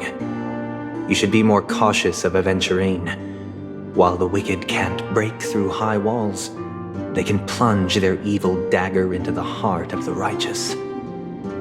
He's a businessman, not some philanthropist. But right now, he's out there handing out his wealth on the streets. And he went to the Clock Studios theme park all by himself. Who knows what kind of scheme he's cooking up? While the family is dedicated to keeping our guests safe, it might be wise for you to stay alert. You never know what unexpected troubles could arise.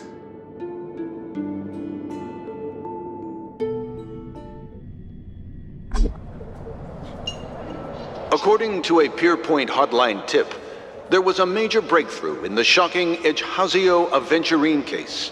The suspect has been arrested.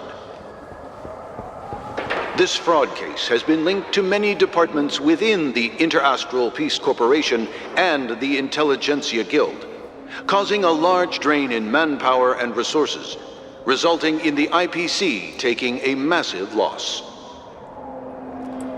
The case's main suspect originates from Sigonia 4 and is one of the survivors of the second Kataka Abjin extinction event, who does not carry an interstellar refugee travel permit.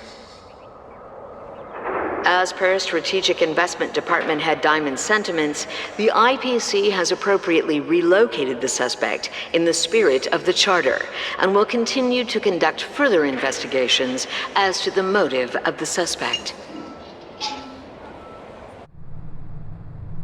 What pretty eyes. Tell me, do they shine in the dark? Well, if they did, I'd sell them in a heartbeat. You don't know how many people long for your eyes to be closed forever. As a servant, you should not resist your master. Yet, you went and killed that man anyway. No lawyer has the audacity to defend you. Perhaps you ought to represent yourself. Not difficult, but definitely pointless. You're pretty confident on your eloquence. Did you also think that when you lied to the Intelligentsia Guild? Ask and you shall receive. You wanted the perfect construction material. All I did was offer a possibility. It was just a small wager. If your luck holds out, the IPC will dig something up from the golden sands of Ejhazio. Maybe even the Sand King's remains. Pity your luck has run out. I'll admit that. What I'm more curious about, though, is why such a grand scheme failed to benefit anyone in the end, including the perpetrator himself. Madam, I already have what I want. To be brought before you for the next high-stakes gamble. Then let's talk about the second gamble. Tell me, what are you prepared to wager this time? My life. I bet you won't send me to the gallows. What do you want, then? I want your Lenore to meet with me. I have something to say. And then what? I want cash. It can't be that simple, can it? It is that simple. 30 tanbas. The remainder of my market value. 30 tanbas. No more, no less. With this money, I'll climb to even greater heights than you. Grasp even more riches than you. I wager you won't give me this chance. Which is why you should call him here. Interesting. A pity Diamond won't see you. No one gets to see him. From here on out, I am Diamond's representative, and I will decide on his behalf. You're wrong. 30 tanbas. I'll give you that. And much more than that. Wealth, status, power.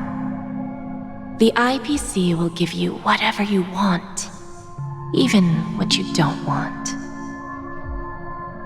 Kakavasha.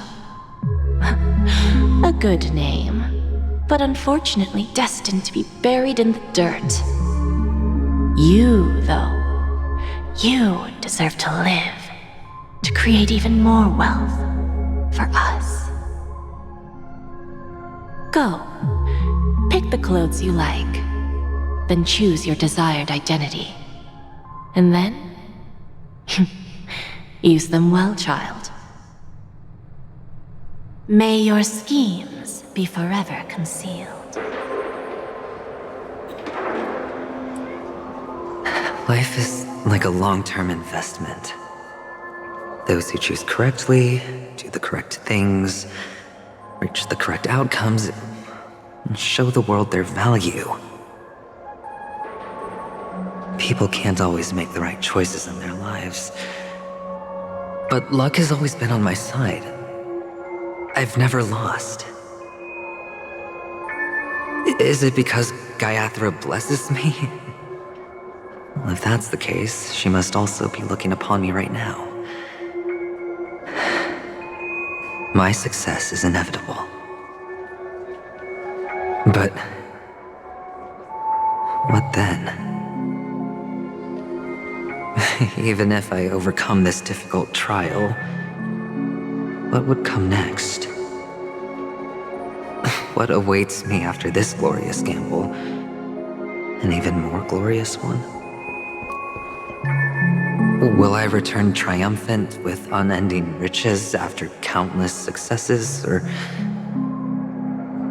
will I encounter failure, never to return?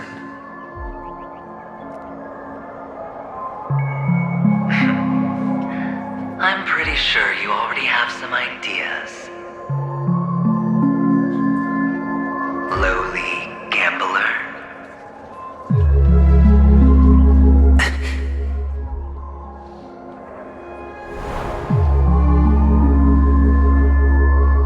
What? What? What?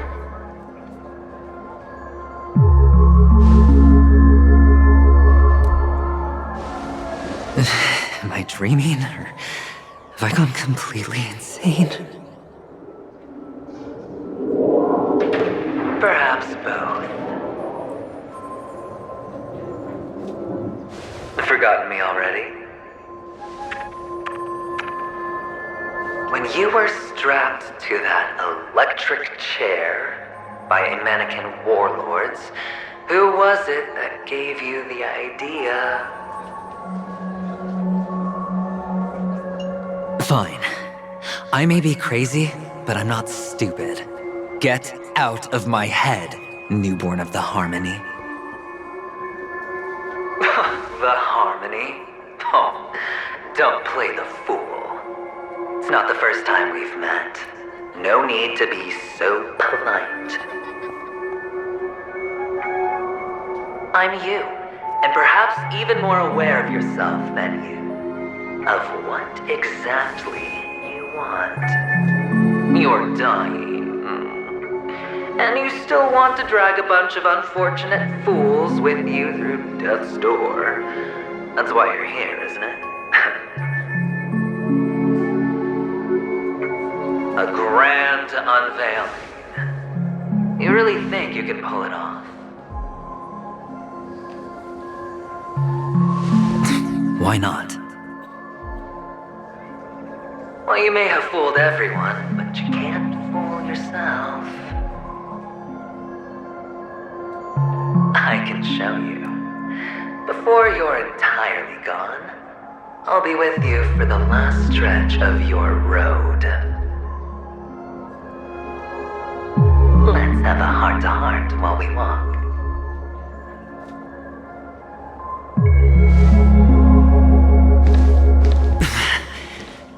What exactly are you? Most people in this world spend their entire lives just to reach one outcome. And I am that outcome. Kakavasha, I am your future. First I'm hearing things, and now I'm seeing them. Great. Am I going to be elevated into the Harmony's Emanator next? Why are there no guests here? What? Just a Pepeshi? No. A child?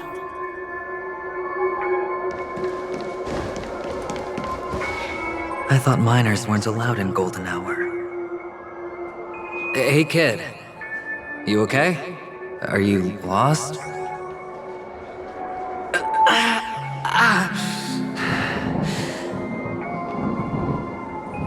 What's wrong, mister?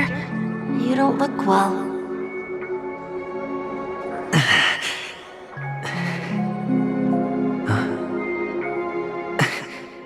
Your eyes. Impossible. Who are you? They're pretty, aren't they? Sis said they're a gift from Mama Funga. Colorful eyes are said to bring good luck. Mister, you have pretty eyes too. Beautiful. Are you alone? Where are your parents? They're in that amusement park.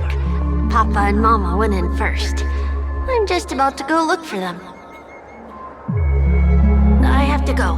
Goodbye, mister. Hope you have a good time, too. Those eyes. And Mama Funga. No, it can't. There aren't any Avgens left.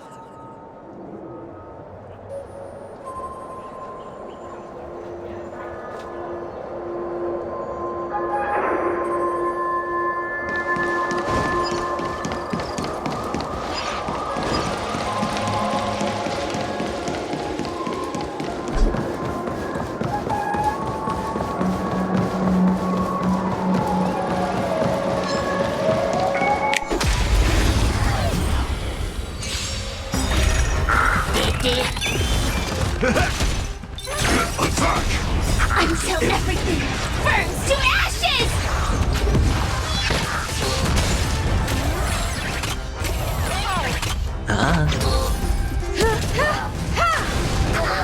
Fight to live!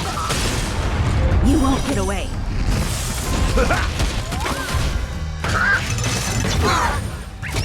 on me. Set to the sea, go play! Watch your head.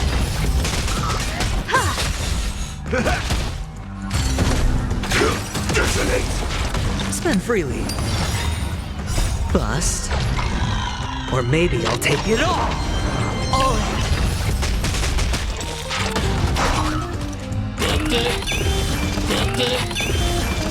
Attack!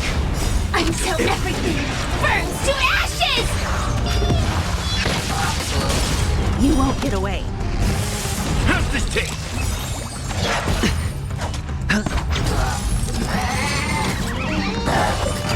No dirty tricks allowed. Attack detected! Watch your head. Set to the sea, go play!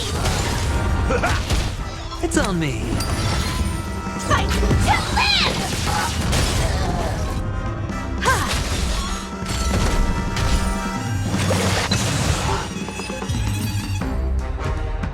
Those eyes. And Mama.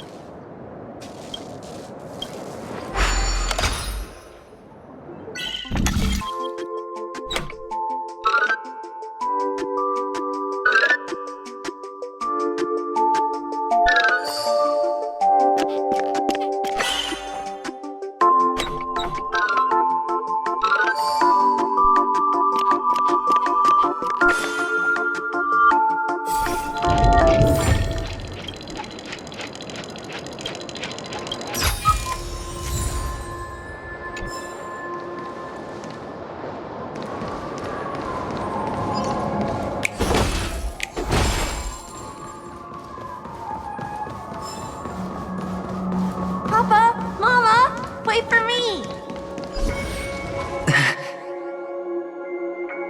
Only on Penacony, am I right? What are you still doing here? Well, you've known all along. The family truly showed leniency to everyone who came seeking help. Why would there be a need for such high walls and deep moats? However, people don't see it like that. Especially since the flavor of the dream syrup is so alluring. You will receive no charity on Penacony. And relying on your own strength alone to topple high walls? Not a likely fate.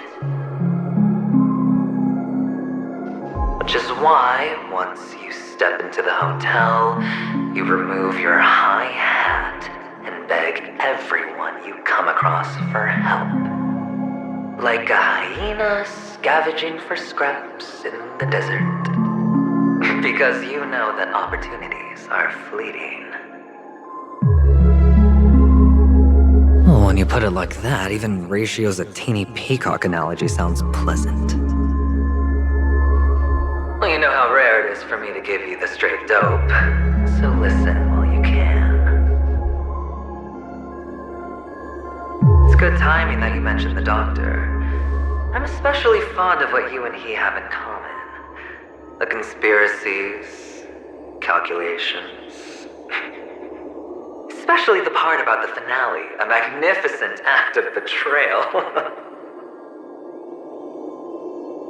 Oh, when everyone thinks this way, who would even suspect that it was another trap you've meticulously devised?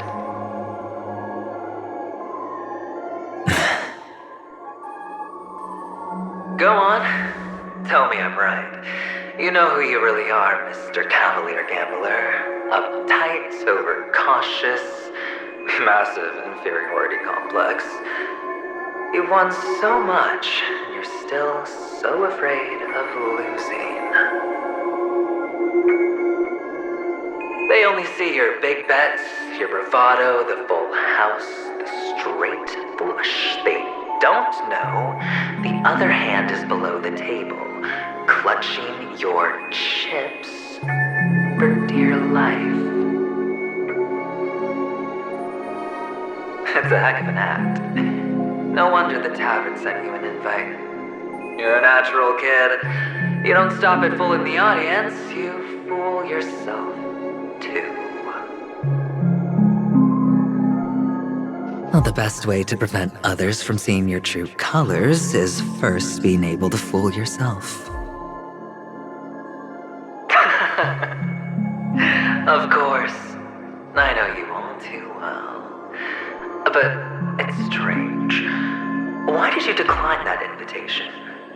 You had the chance to embrace elation. Was that not what you most wanted? But you chose the IPC instead. For the preservation? I doubt it. Do you even have anything in common with the preservation? Oh, I thought you knew. Didn't you say you had me pegged? We're done. Either stop talking or disappear from my sight. That's fine. But who exactly is about to disappear here? Well, it's not going to be me, anyway.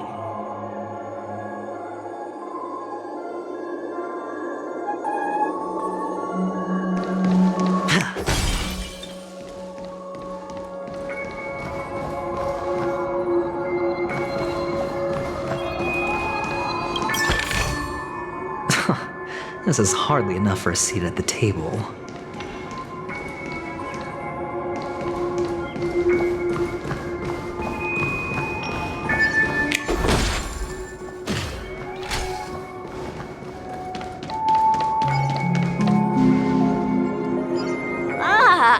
Playing hide and seek. I'm really good at this.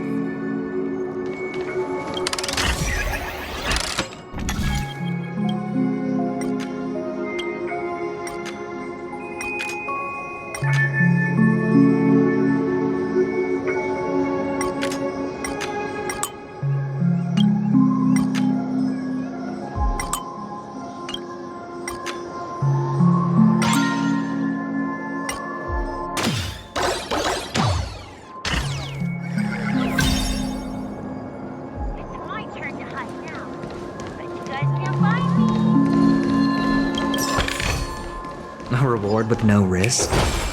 I'll take it.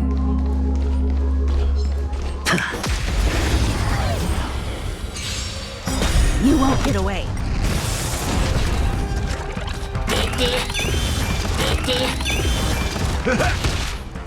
Attack! Until everything burns to ashes! Bust? Or maybe I'll take it all!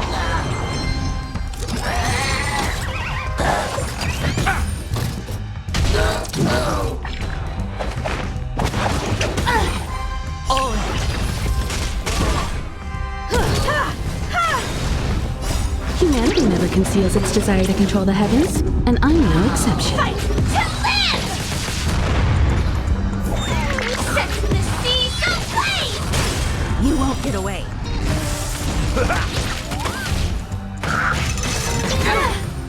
Spend freely. Watch your head.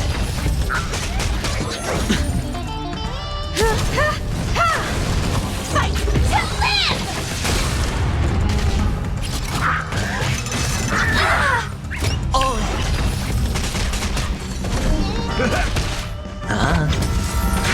Detonate!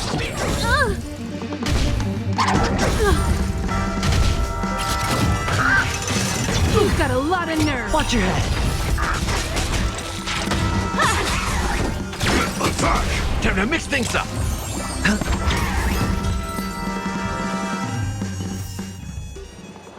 It's my turn to hide now. I bet you guys can't find me.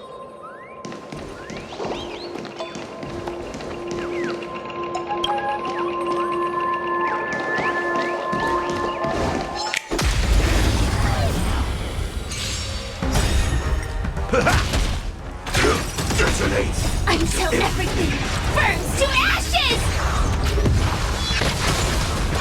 You won't get away.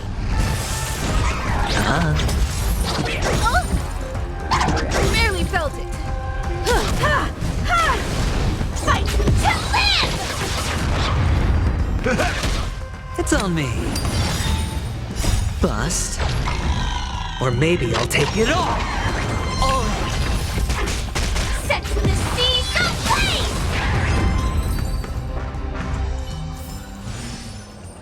It's my turn to hide now. I bet you guys can't find me.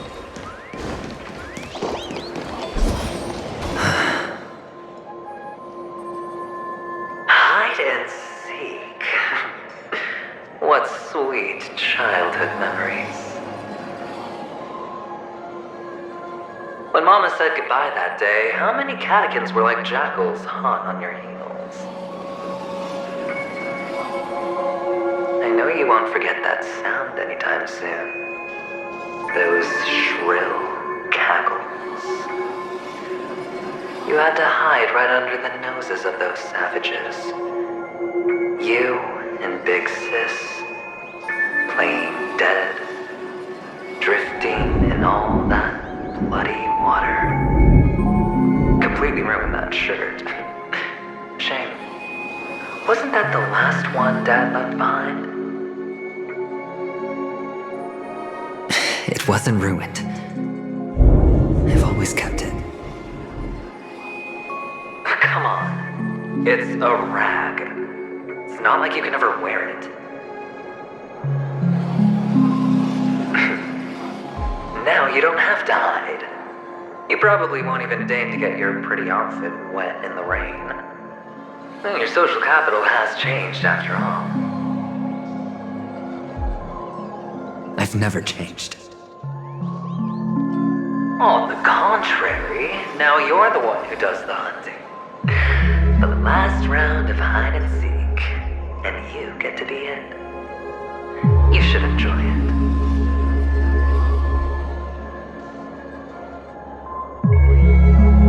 That child. Could he be in here?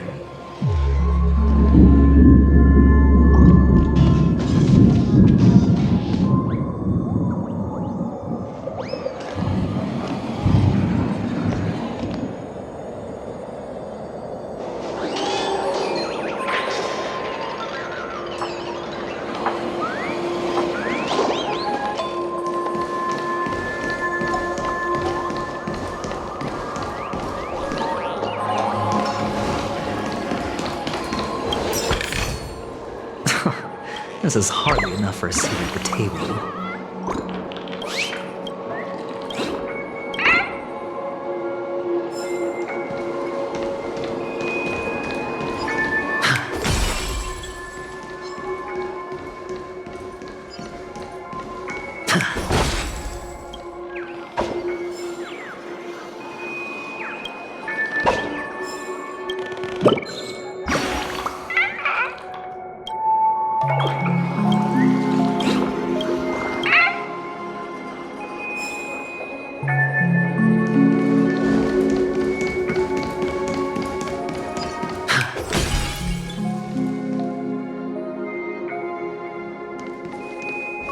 Oh, the bigger the risk, the better the reward.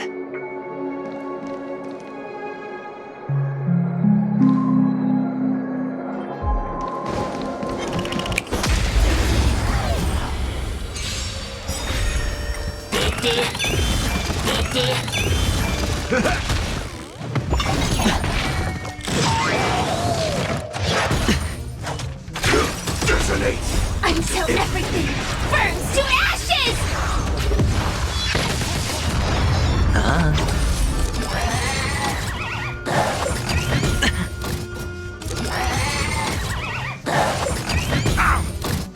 Watch your head. You won't get away. Humanity never conceals its desire to control the heavens, and I'm no exception. I like that confidence. Set to the sea, go blaze!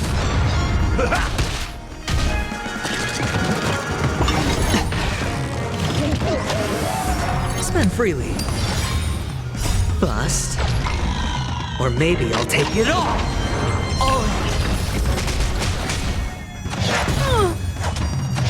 No dirty tricks, Fight already. to live!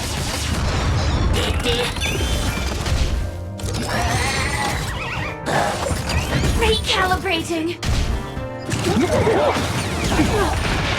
Watch your head. Barely felt it.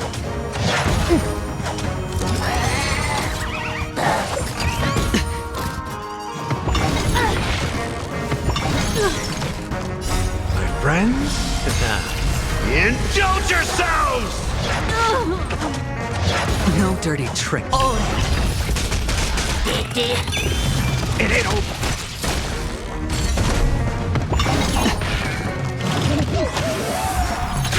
Detonate! It's on me. Bust. Or maybe I'll take it all. Watch your head. No dirty tricks. Oh!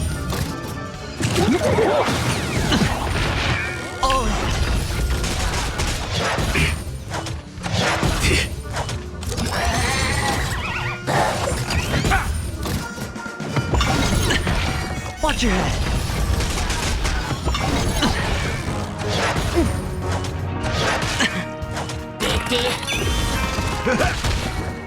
Attack!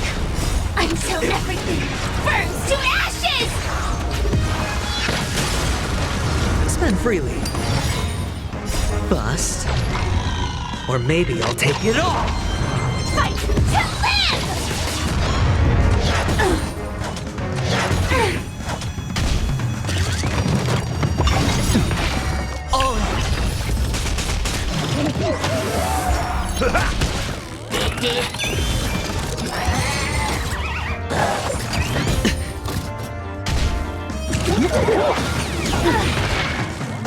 My friends, indulge yourselves! Watch your head.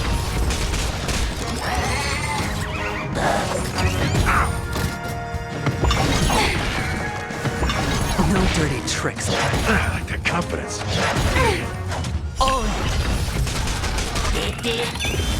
Set to the seas of flame!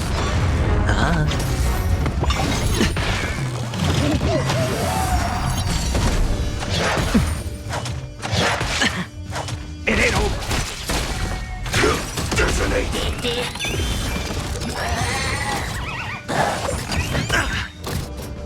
Bust. Or maybe I'll take it all.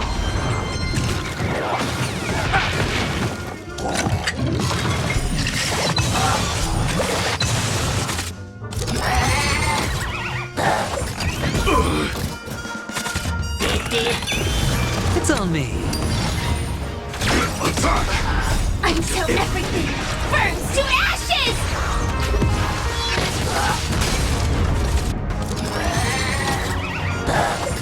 Oh! Watch your head. How's this taste? My friends, indulge yourselves! Set to the seas of flame! Fight to live!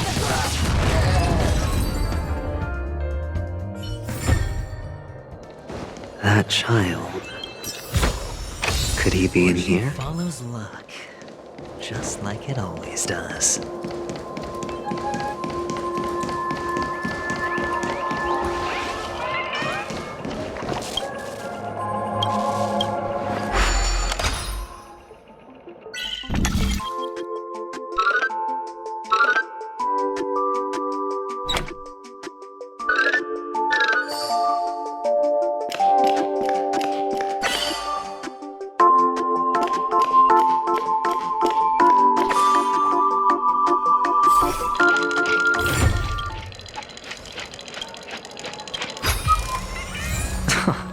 This is hardly enough for a seat at the table.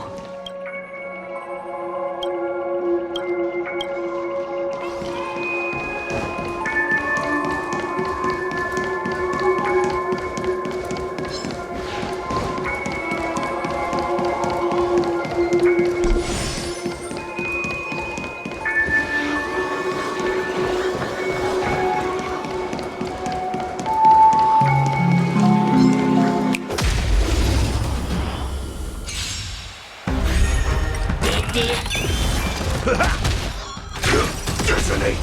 Until everything burns to ashes!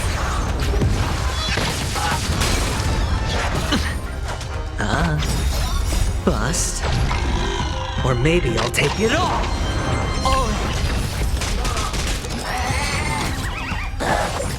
Recalibrating!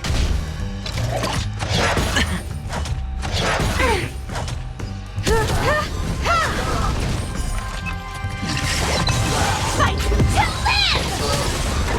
You won't get away. Watch your head. It's on me. You've got a lot of nerve. Set the seas ablaze!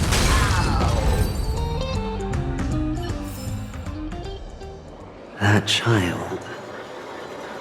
Could he be in here?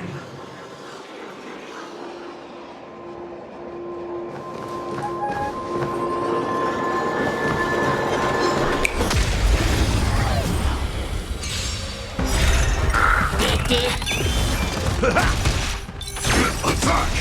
Until everything burns to ashes!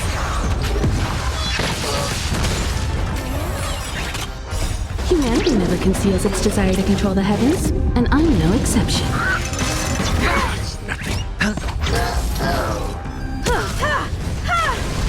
Set the seas ablaze! You won't get away. Bust. Or maybe I'll take it all. Spend freely. Fight to live!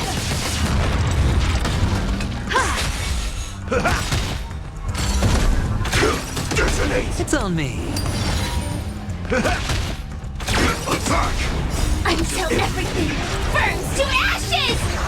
My friends? Indulge yourselves! Set the seas ablaze! Spend freely.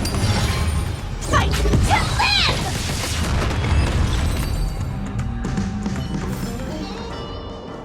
That child. Could he be in here?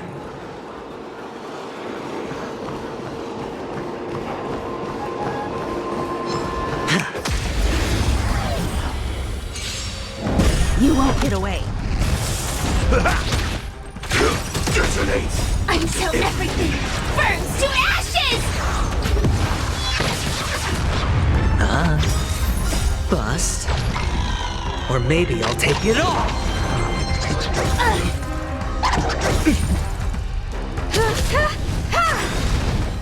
Humanity never conceals its desire to control the heavens, and I'm no exception. Fight to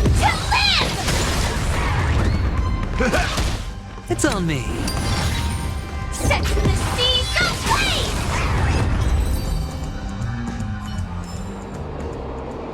That child. Could he be in here?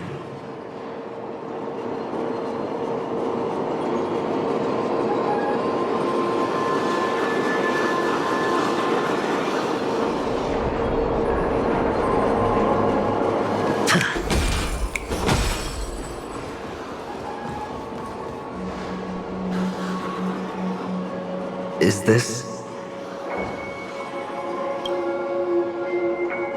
a topaz? What is this doing here?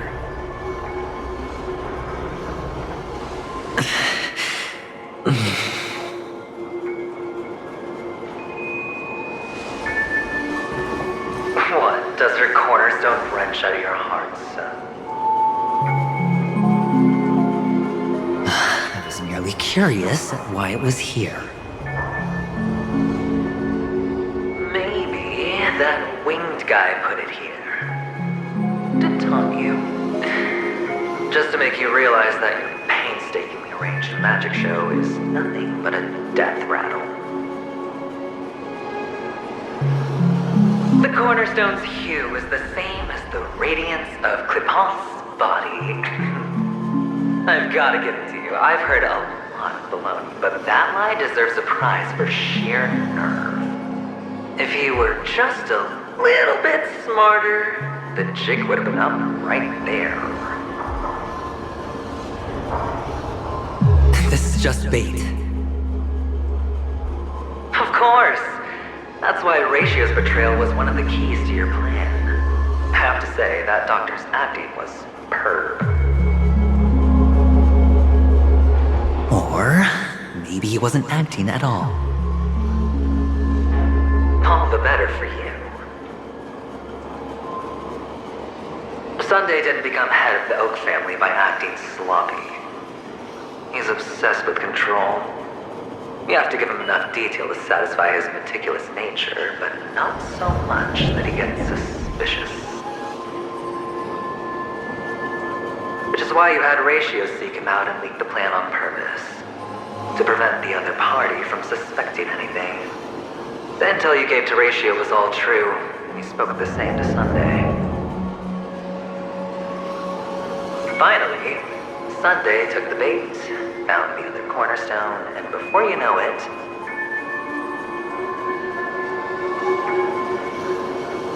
everyone's distracted enough for you to steal the third stone right out from under them.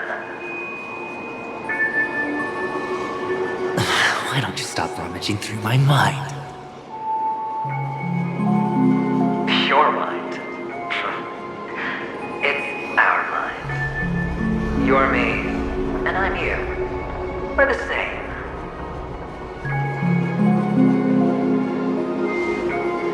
The best way to prevent others from seeing your true colors is to first be able to fool yourself.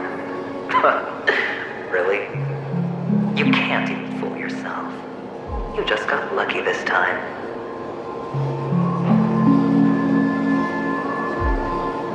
This is the other cornerstone in Sunday's hands. Rather beautiful green. Just like you. Smooth. And cunning. Tell me, what's its name?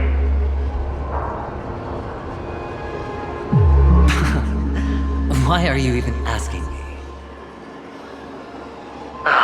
Must I do all the work? Aventurine is the stone of luck and trickery. That's what she said when you received the stone, wasn't it? This type of stone isn't rare, but its hue is very similar to a certain gem. In fact, it's often used as a substitute. And that more precious gem is...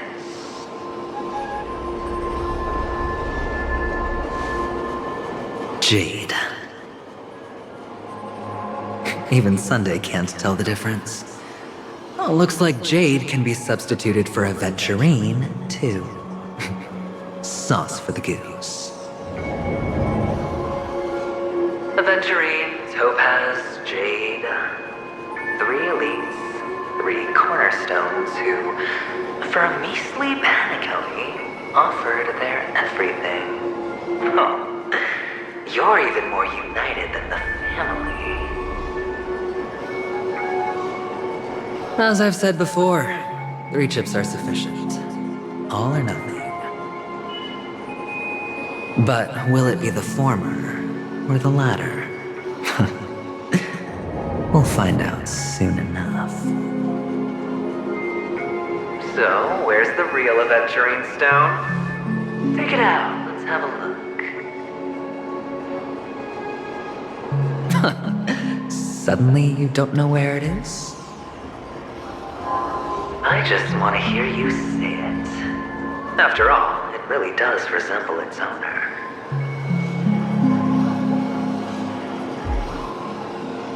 As you wish, then. They never went anywhere. They're right where they belong.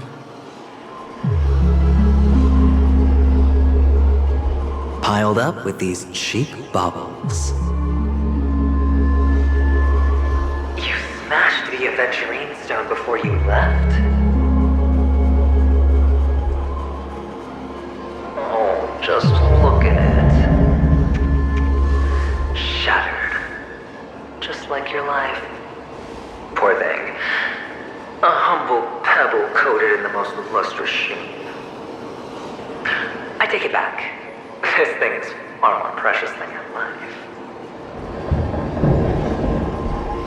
You're absolutely clear about the consequences of doing this. Blasphemy against Klipoth's body. You think the IPC will let you get off scot-free?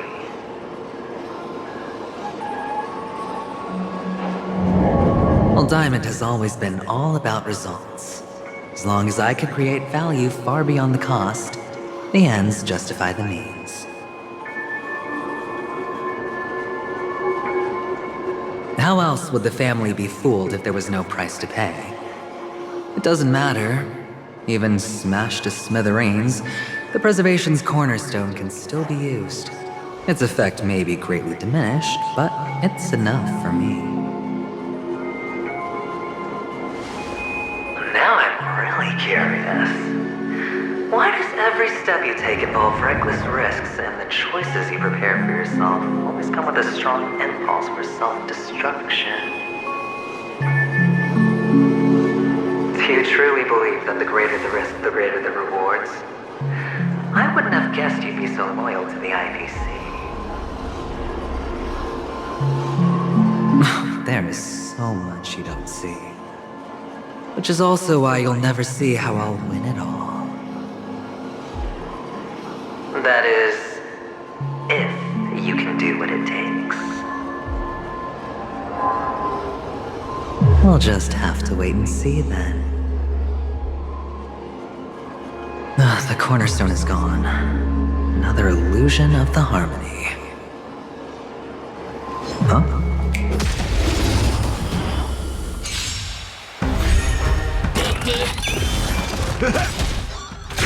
Detonate! Until everything burns to ashes!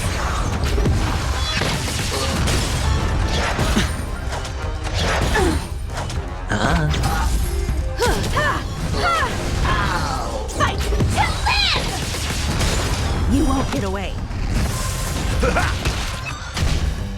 Barely felt it. Spend freely. Set to the seas ablaze!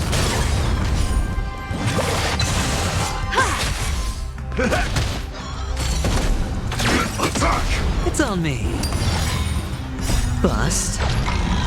Or maybe I'll take it all.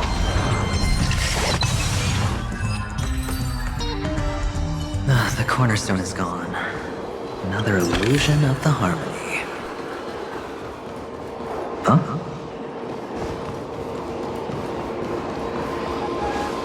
Hello.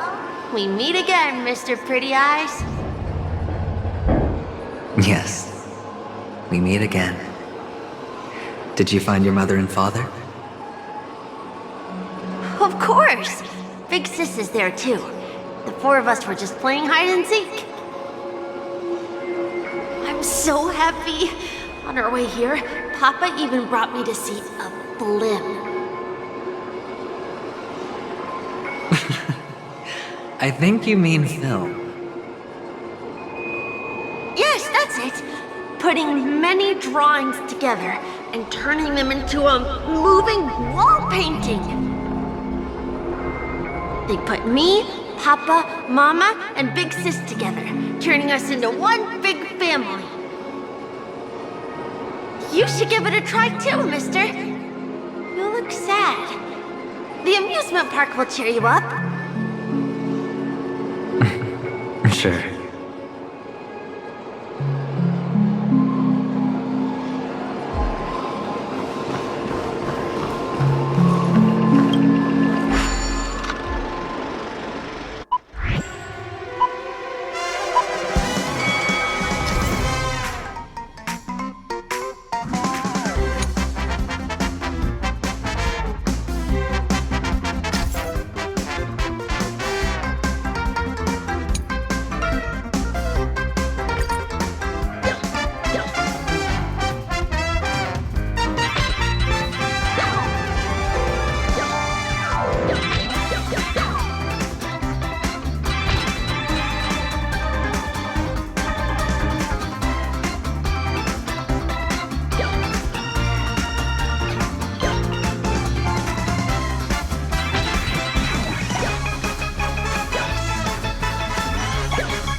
How's that? Not a bad score, eh?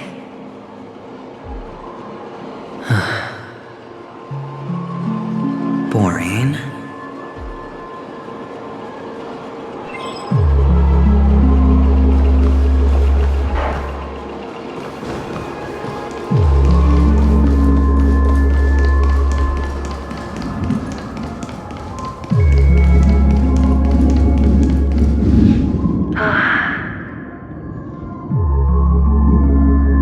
Why aren't you talking?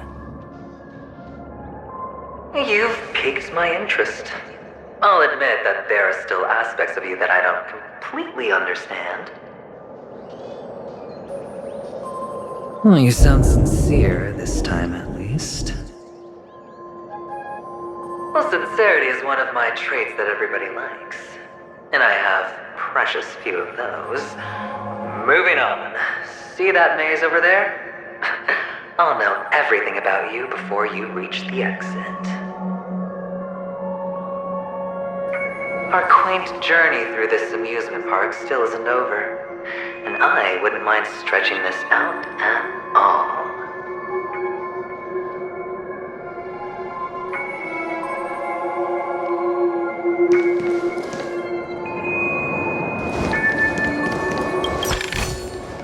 A reward with no risk? I'll take it.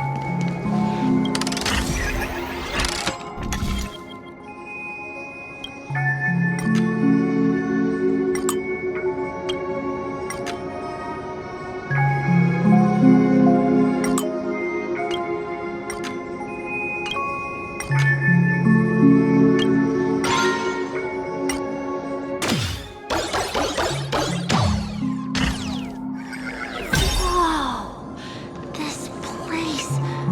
It's so tall! Even taller than the tallest rocks in the. And there are so many flowers here! Vixis, this one's for you!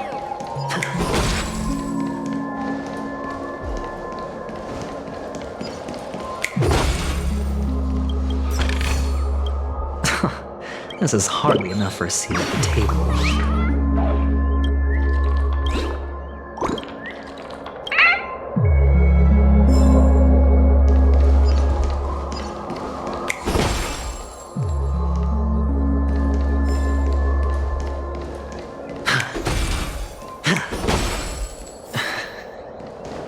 A dead end? Is this... Oh, what's on your mind? It's got nothing to do with you. Do you need a hint? These are manacles on you. That man gave you your first job. You made your first pot of gold. I remember it all too well. You wrapped that iron chain around your fist, for that is the only tool you could find. Then, in that maze,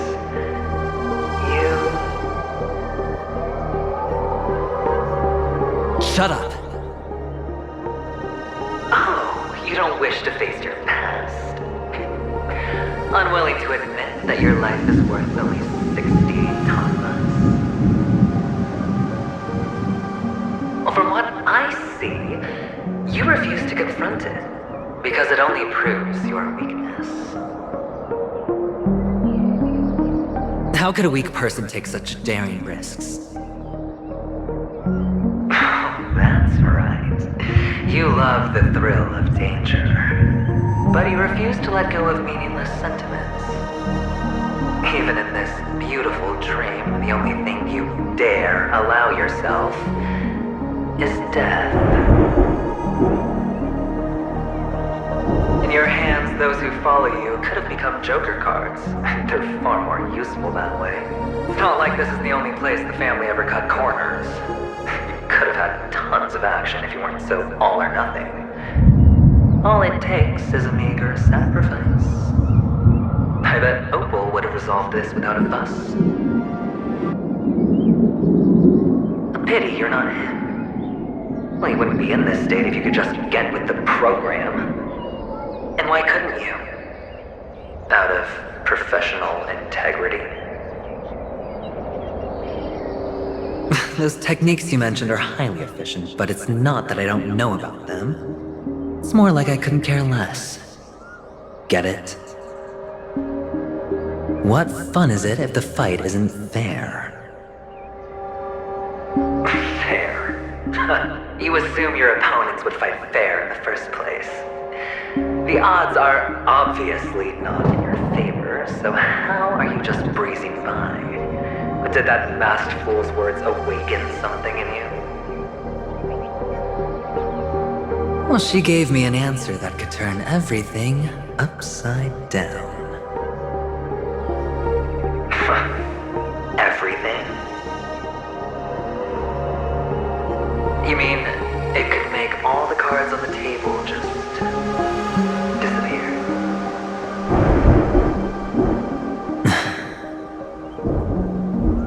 That's cheating. If these leaves could be brought back, would they bloom into new flowers?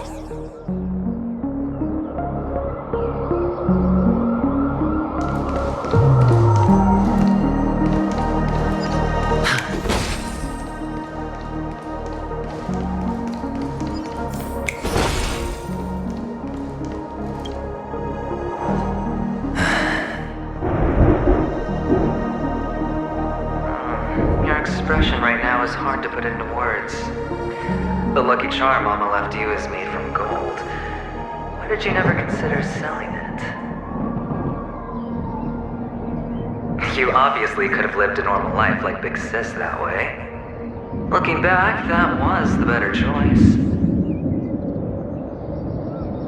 Mama only left us with 2 pieces of jewelry. A necklace and a lucky charm. There won't ever be a 3rd piece. That's what you always say, but you actually regret it, don't you? That you didn't sell them. You can zip it if there's nothing to talk about. I know. You must remember what Big Sis told you. You're a child blessed by Gaiathra Triclops, and can lead the clan to happiness. So always remember to protect yourself and never resent the pain and poverty you're going through. The words still ring in your ears, don't they? You're a good kid, so you definitely won't have forgotten. So, you surely won't forget how tragic her last moments of life were. How the piercing laughter behind you felt like it was drilling into your heart. You ran away without looking back, just as she told you to. Tisk, tisk. A lifelong regret indeed. Enough! Do you not have anything better to talk about? Oh, shut me down like a champ! Well, I guess when it comes to mind games, this isn't exactly your first rodeo. I think I finally get you. And woo! You are nuts! In the end, I'll ruin this beautiful dream and create the grandest death. Well, you stuck to that start to finish.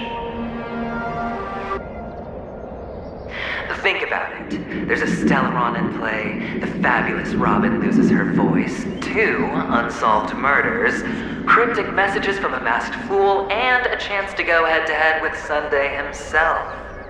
And the only thing to pique your interest is one word. The last word. A word that's right there at your fingertips.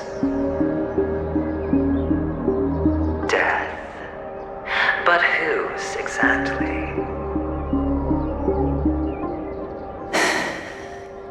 We'll know when the dice falls.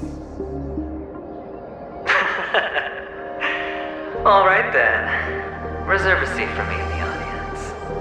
I'm curious to see just how capable you are. Still, you never answered my question. If you could start over, would you still want to be the child who received Gaiathra's blessing?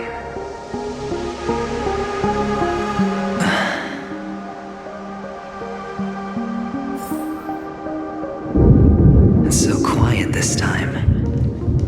Is he finally gone? Or am I the one about to disappear?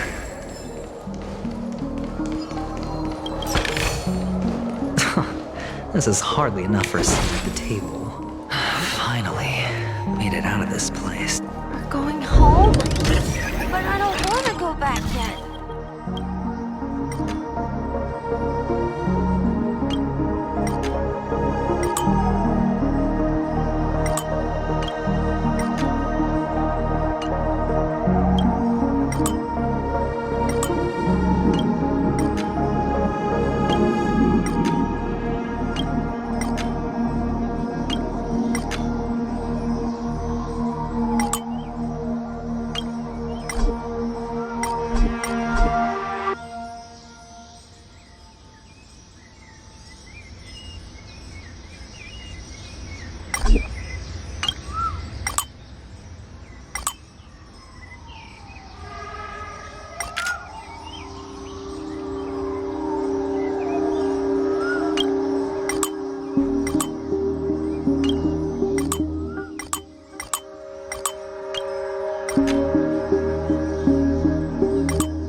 He can be going, whether it's in the past, present, or future.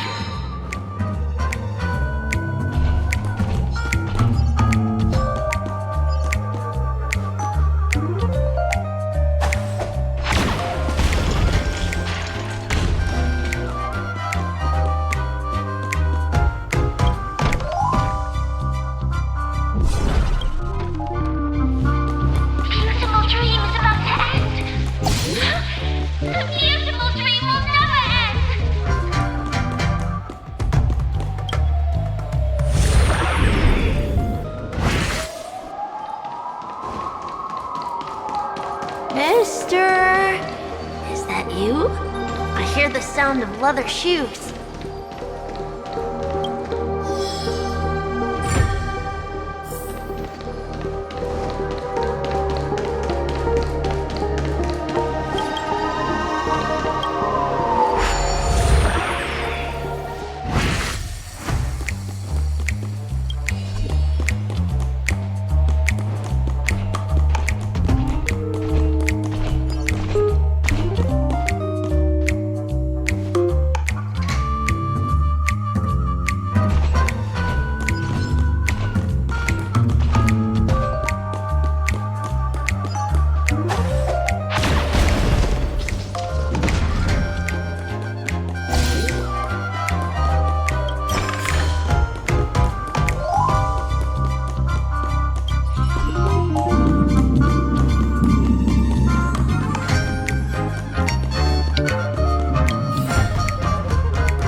A 10-to-1 payout? Music to my ears. Fortune follows luck, just like it always does.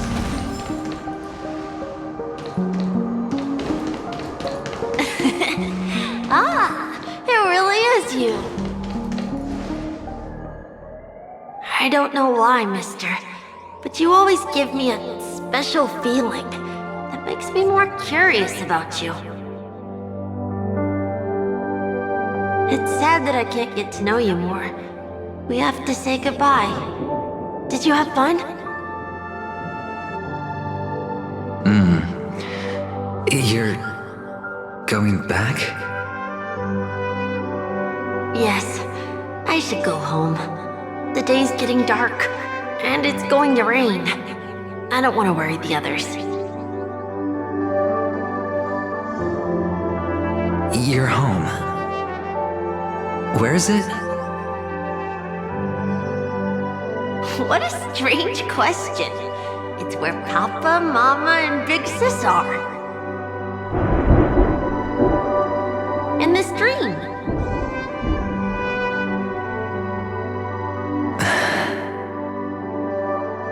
This amusement park. This beautiful dream. They really are peaceful. Everyone loves it. But, mister, why don't you like it? Because they're not here. Where are they then?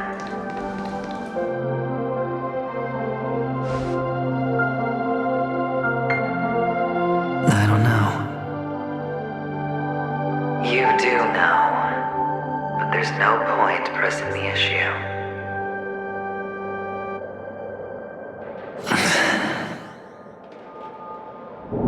Admit it.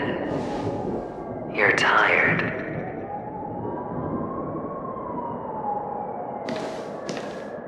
We all are. Which is why we chose to stay here. Me and him.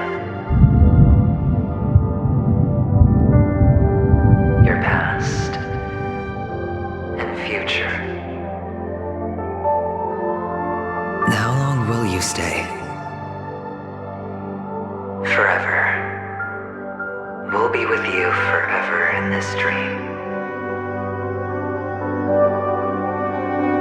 This is the greatest honor that we can offer to those who hurtle towards death.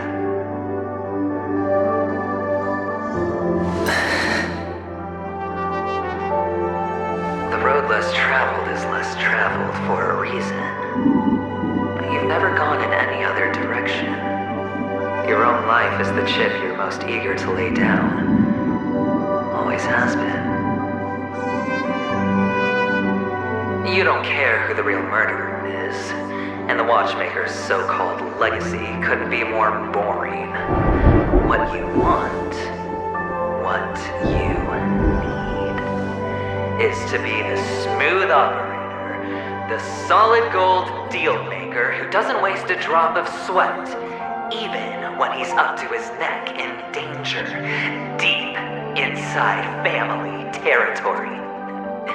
You want to be polished up, cuffed with red-hot chains, in spotlit center stage.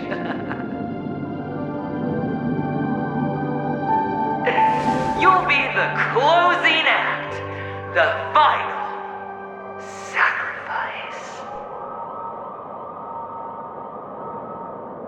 I can do it.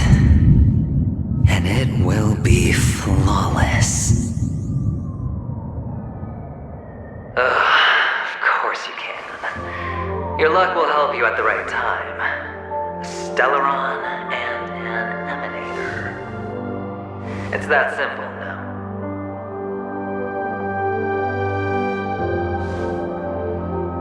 That way, the IPC will earn a place at the table. And as for you, you'll just happen to slip the leash, sweep the rat race, extract yourself from this endless debacle.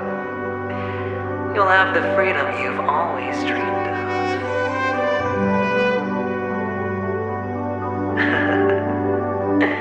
This isn't the first time. You've been an escape artist from day one. This fiasco started with a death, and its curtains will fall on another death. Oh. So that's why Diamond chose you. He's just after Penacony. No matter the means, no matter the price. It's not personal.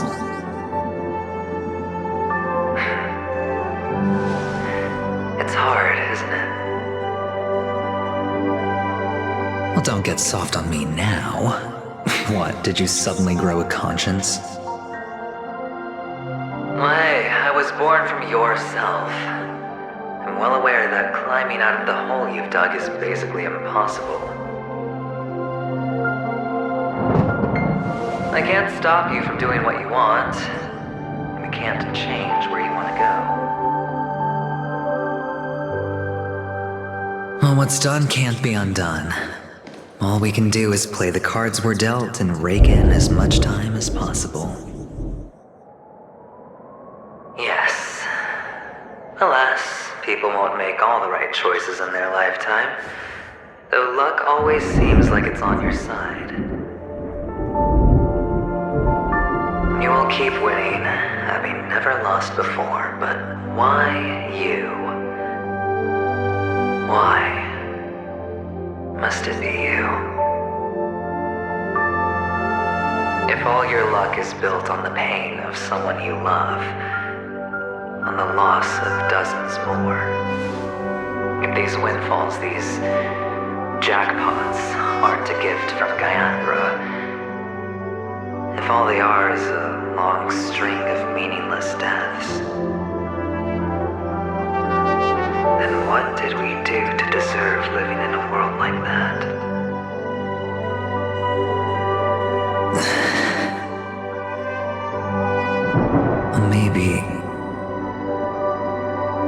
Maybe when I get to where I'm going and look back, I'll know what the trip was all about. Fine. Time to make a move, my friend. I'll be waiting up ahead. Say goodbye to the kid before you shuffle off. It's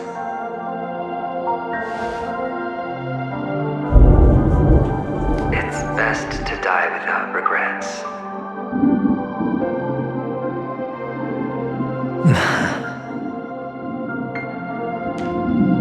And now, only we are left. Can you take a photo for me? I want a memento. Sure. Come on.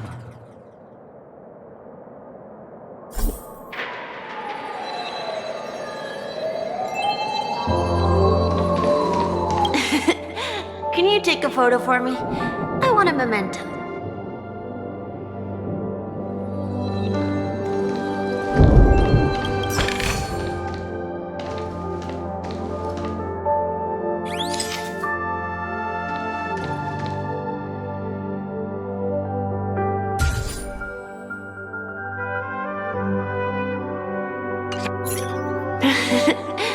How nice. Now I can see what I look like too. Look at the lens when you're taking a photo the next time. Your expression will look more natural. Sure, I will. Then, mister, are you going back too? I can't leave yet. I still have a show to do. Oh, you're about to go on stage, aren't you? Let's go then. I'll take you to the stage. Sure. So you're an actor. No wonder your clothes are so stylish. I'm actually a merchant. But I do have a show to do.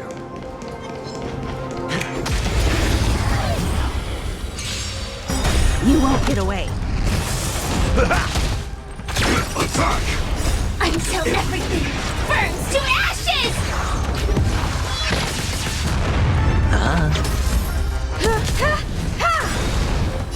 Humanity never conceals its desire to control the heavens, and I'm no exception. Fight to live! Spend freely. Set the seas ablaze! Fight to live! It's on me.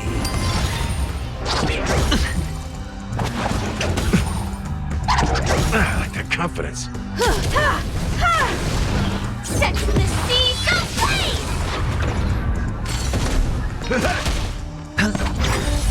Bust. Or maybe I'll take it all. Watch your head.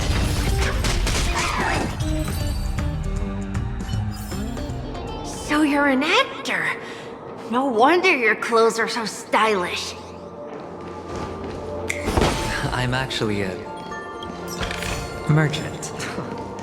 But I do have a show to do. Are you the same as those men in black in the sky? But you're not wearing black.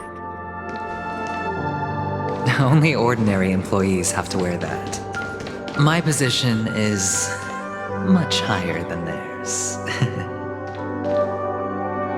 Awesome! I hope I can become as good looking as you when I grow up. You'll be better and stronger than me.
Until everything burns to ashes!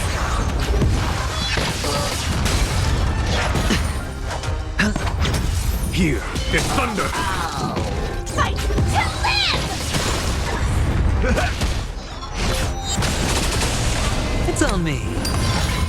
Set the seas ablaze! Conflict is pitiless! Attack detected! Attack! Detonate! Until everything burns to ashes! My friends? Indulge yourselves! Fight to live! It ain't over! Spend freely. Bust. Or maybe I'll take it all. Watch your head. Here is thunder! Show no mercy! No dirty trick. Set the seas ablaze! Fight to live! Conflict is pitiless! All in.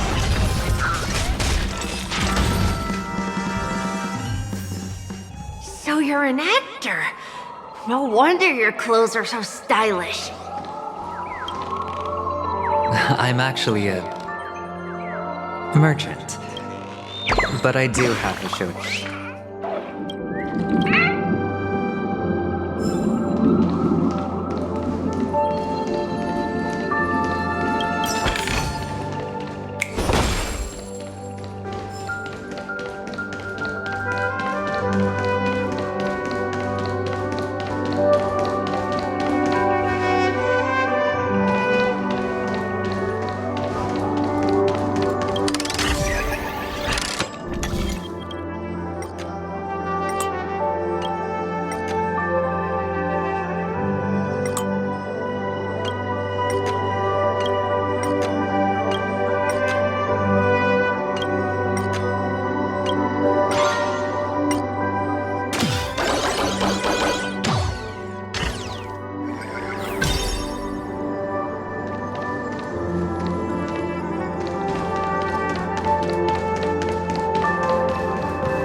this curtain is the grand stage.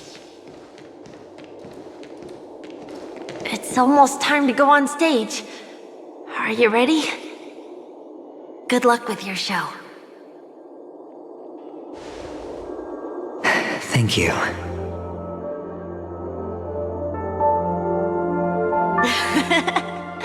You still seem pretty nervous.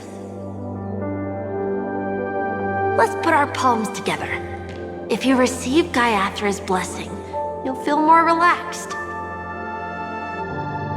Putting our palms together is a simple ritual. By putting our palms together and reciting the prayer to Mama Funga, she will bless us. If you're not familiar, I can guide you.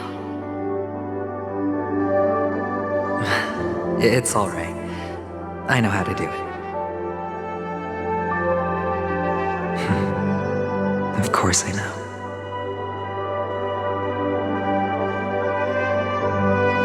This is where we go our own way, Kakavasha. The catechins are coming. Why? The catechins have already taken all our money, food, and they killed our parents. What more do they want? Catechins are bloodthirsty, cruel, and insatiably greedy.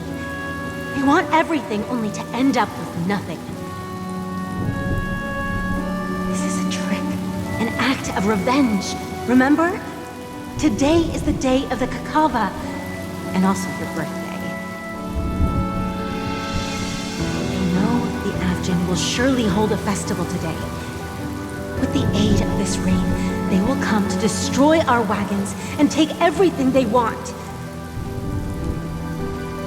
Little do the catechins know, this time we will fight back. The men in black that descend from the skies are on our side. The catechins stand no chance against them, and will surely pay for their arrogance.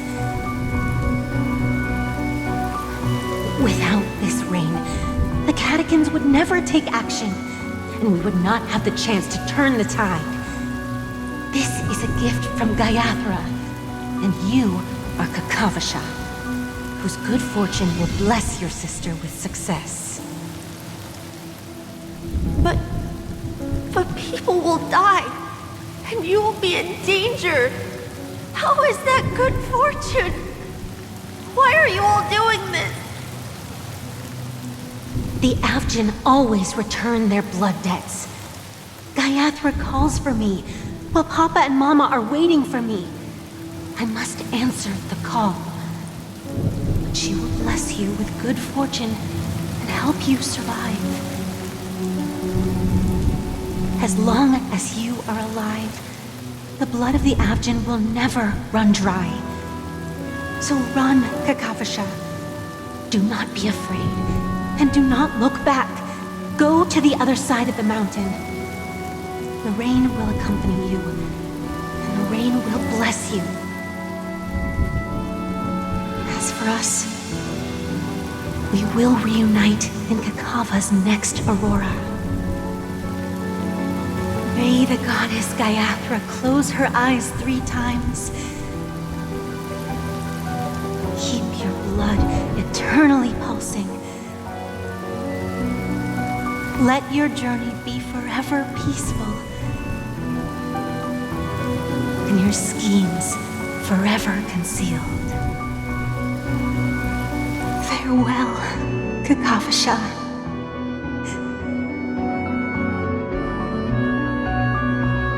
Newsflash from the Inter-Astral Peace broadcast. The IPC Marketing Development Department spokesperson confirms that a small-scale rebellion has broken out in the unclaimed region of Sigonia. The situation is now under control. The insurgents are from a local clan known as Kataka, which has a long history of disdain towards the IPC. This has caused a serious negative impact to the work of the IPC's Marketing Development Department. The clan launched a massive attack on the Avgin, who were under the protection of the IPC, resulting in 6,728 deaths and 3,452 missing. The casualties are currently under the care of the frontline trauma team. The spokesperson expresses his deepest condolences for this devastating humanitarian disaster. At the same time, delivering an important message on this matter to all interplanetary citizens. Finally, he proclaims, the hammer of preservation will fall for all beings, regardless of life or death, regardless of race, regardless of ideology, to uphold the basic rights we inherently possess.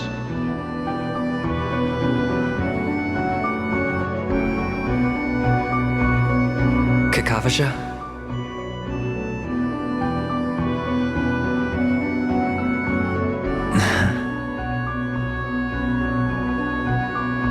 Bye.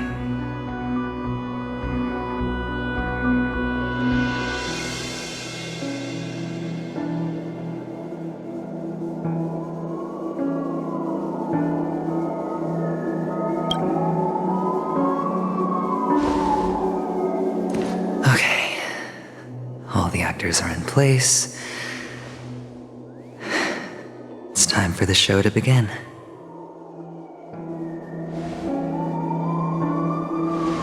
This act is dedicated to you.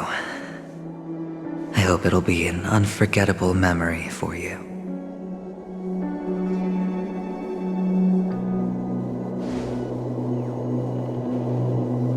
Kakavasha.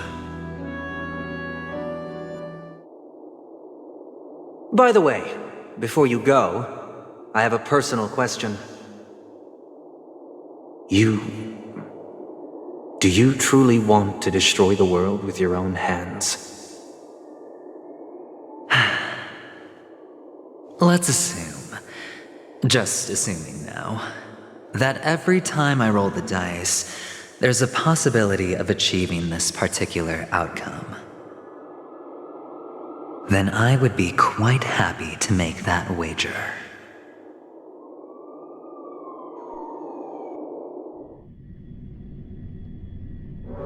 Is this Miss Acheron? Hello, I'm Himiko, the Astral Express's navigator. Hello, I'm March 7th. I'm sure he needs no introduction, as you definitely know him. Hello? None of you seem surprised by my arrival. Since Welt has decided to travel with you, it means that he trusts you. And we trust his judgment. I envy your close friendships. Miss Acheron here doesn't present a danger, and she's of no threat to the Astral Express. Aventurine's prior accusation was based on nothing more than his own subjectivity. Which is why, before we continue working together, he has a duty to explain himself.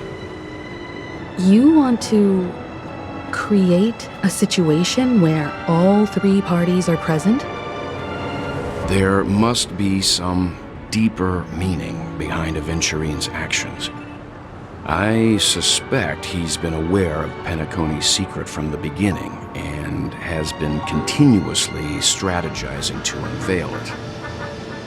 In that sense, the Astral Express's role in his plans would be imperative. In the worst-case scenario, he may use us to do something unexpected. Assuming things do escalate to that stage, having an extra ally is a good insurance policy. Penacony has numerous factions, and the state of affairs is significantly more intricate than that of Belobog and the Xianzhou. He's right. No matter what, we cannot ignore the safety of Penacony. To solve the mystery of the Watchmaker, it is crucial to get the IPC's intel. The path ahead is fraught with danger. But what's trailblazing without a little danger? Sounds like we've reached a consensus. Now, Miss Acheron? I will accompany you, of course. Let's move out then! But where do we start looking for him? No need to rush. If he truly has laid a trap, he will definitely use every means to lure us in. Ladies and gentlemen, the most wondrous, most magnificent show in Penacony's history is about to begin.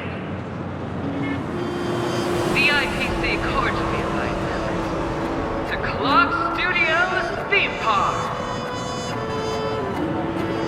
Look. Should both the performers and spectators fail to arrive, won't all of Aventurine's plans be for nothing? Let's get going, everyone. The hour of trailblazing is upon us.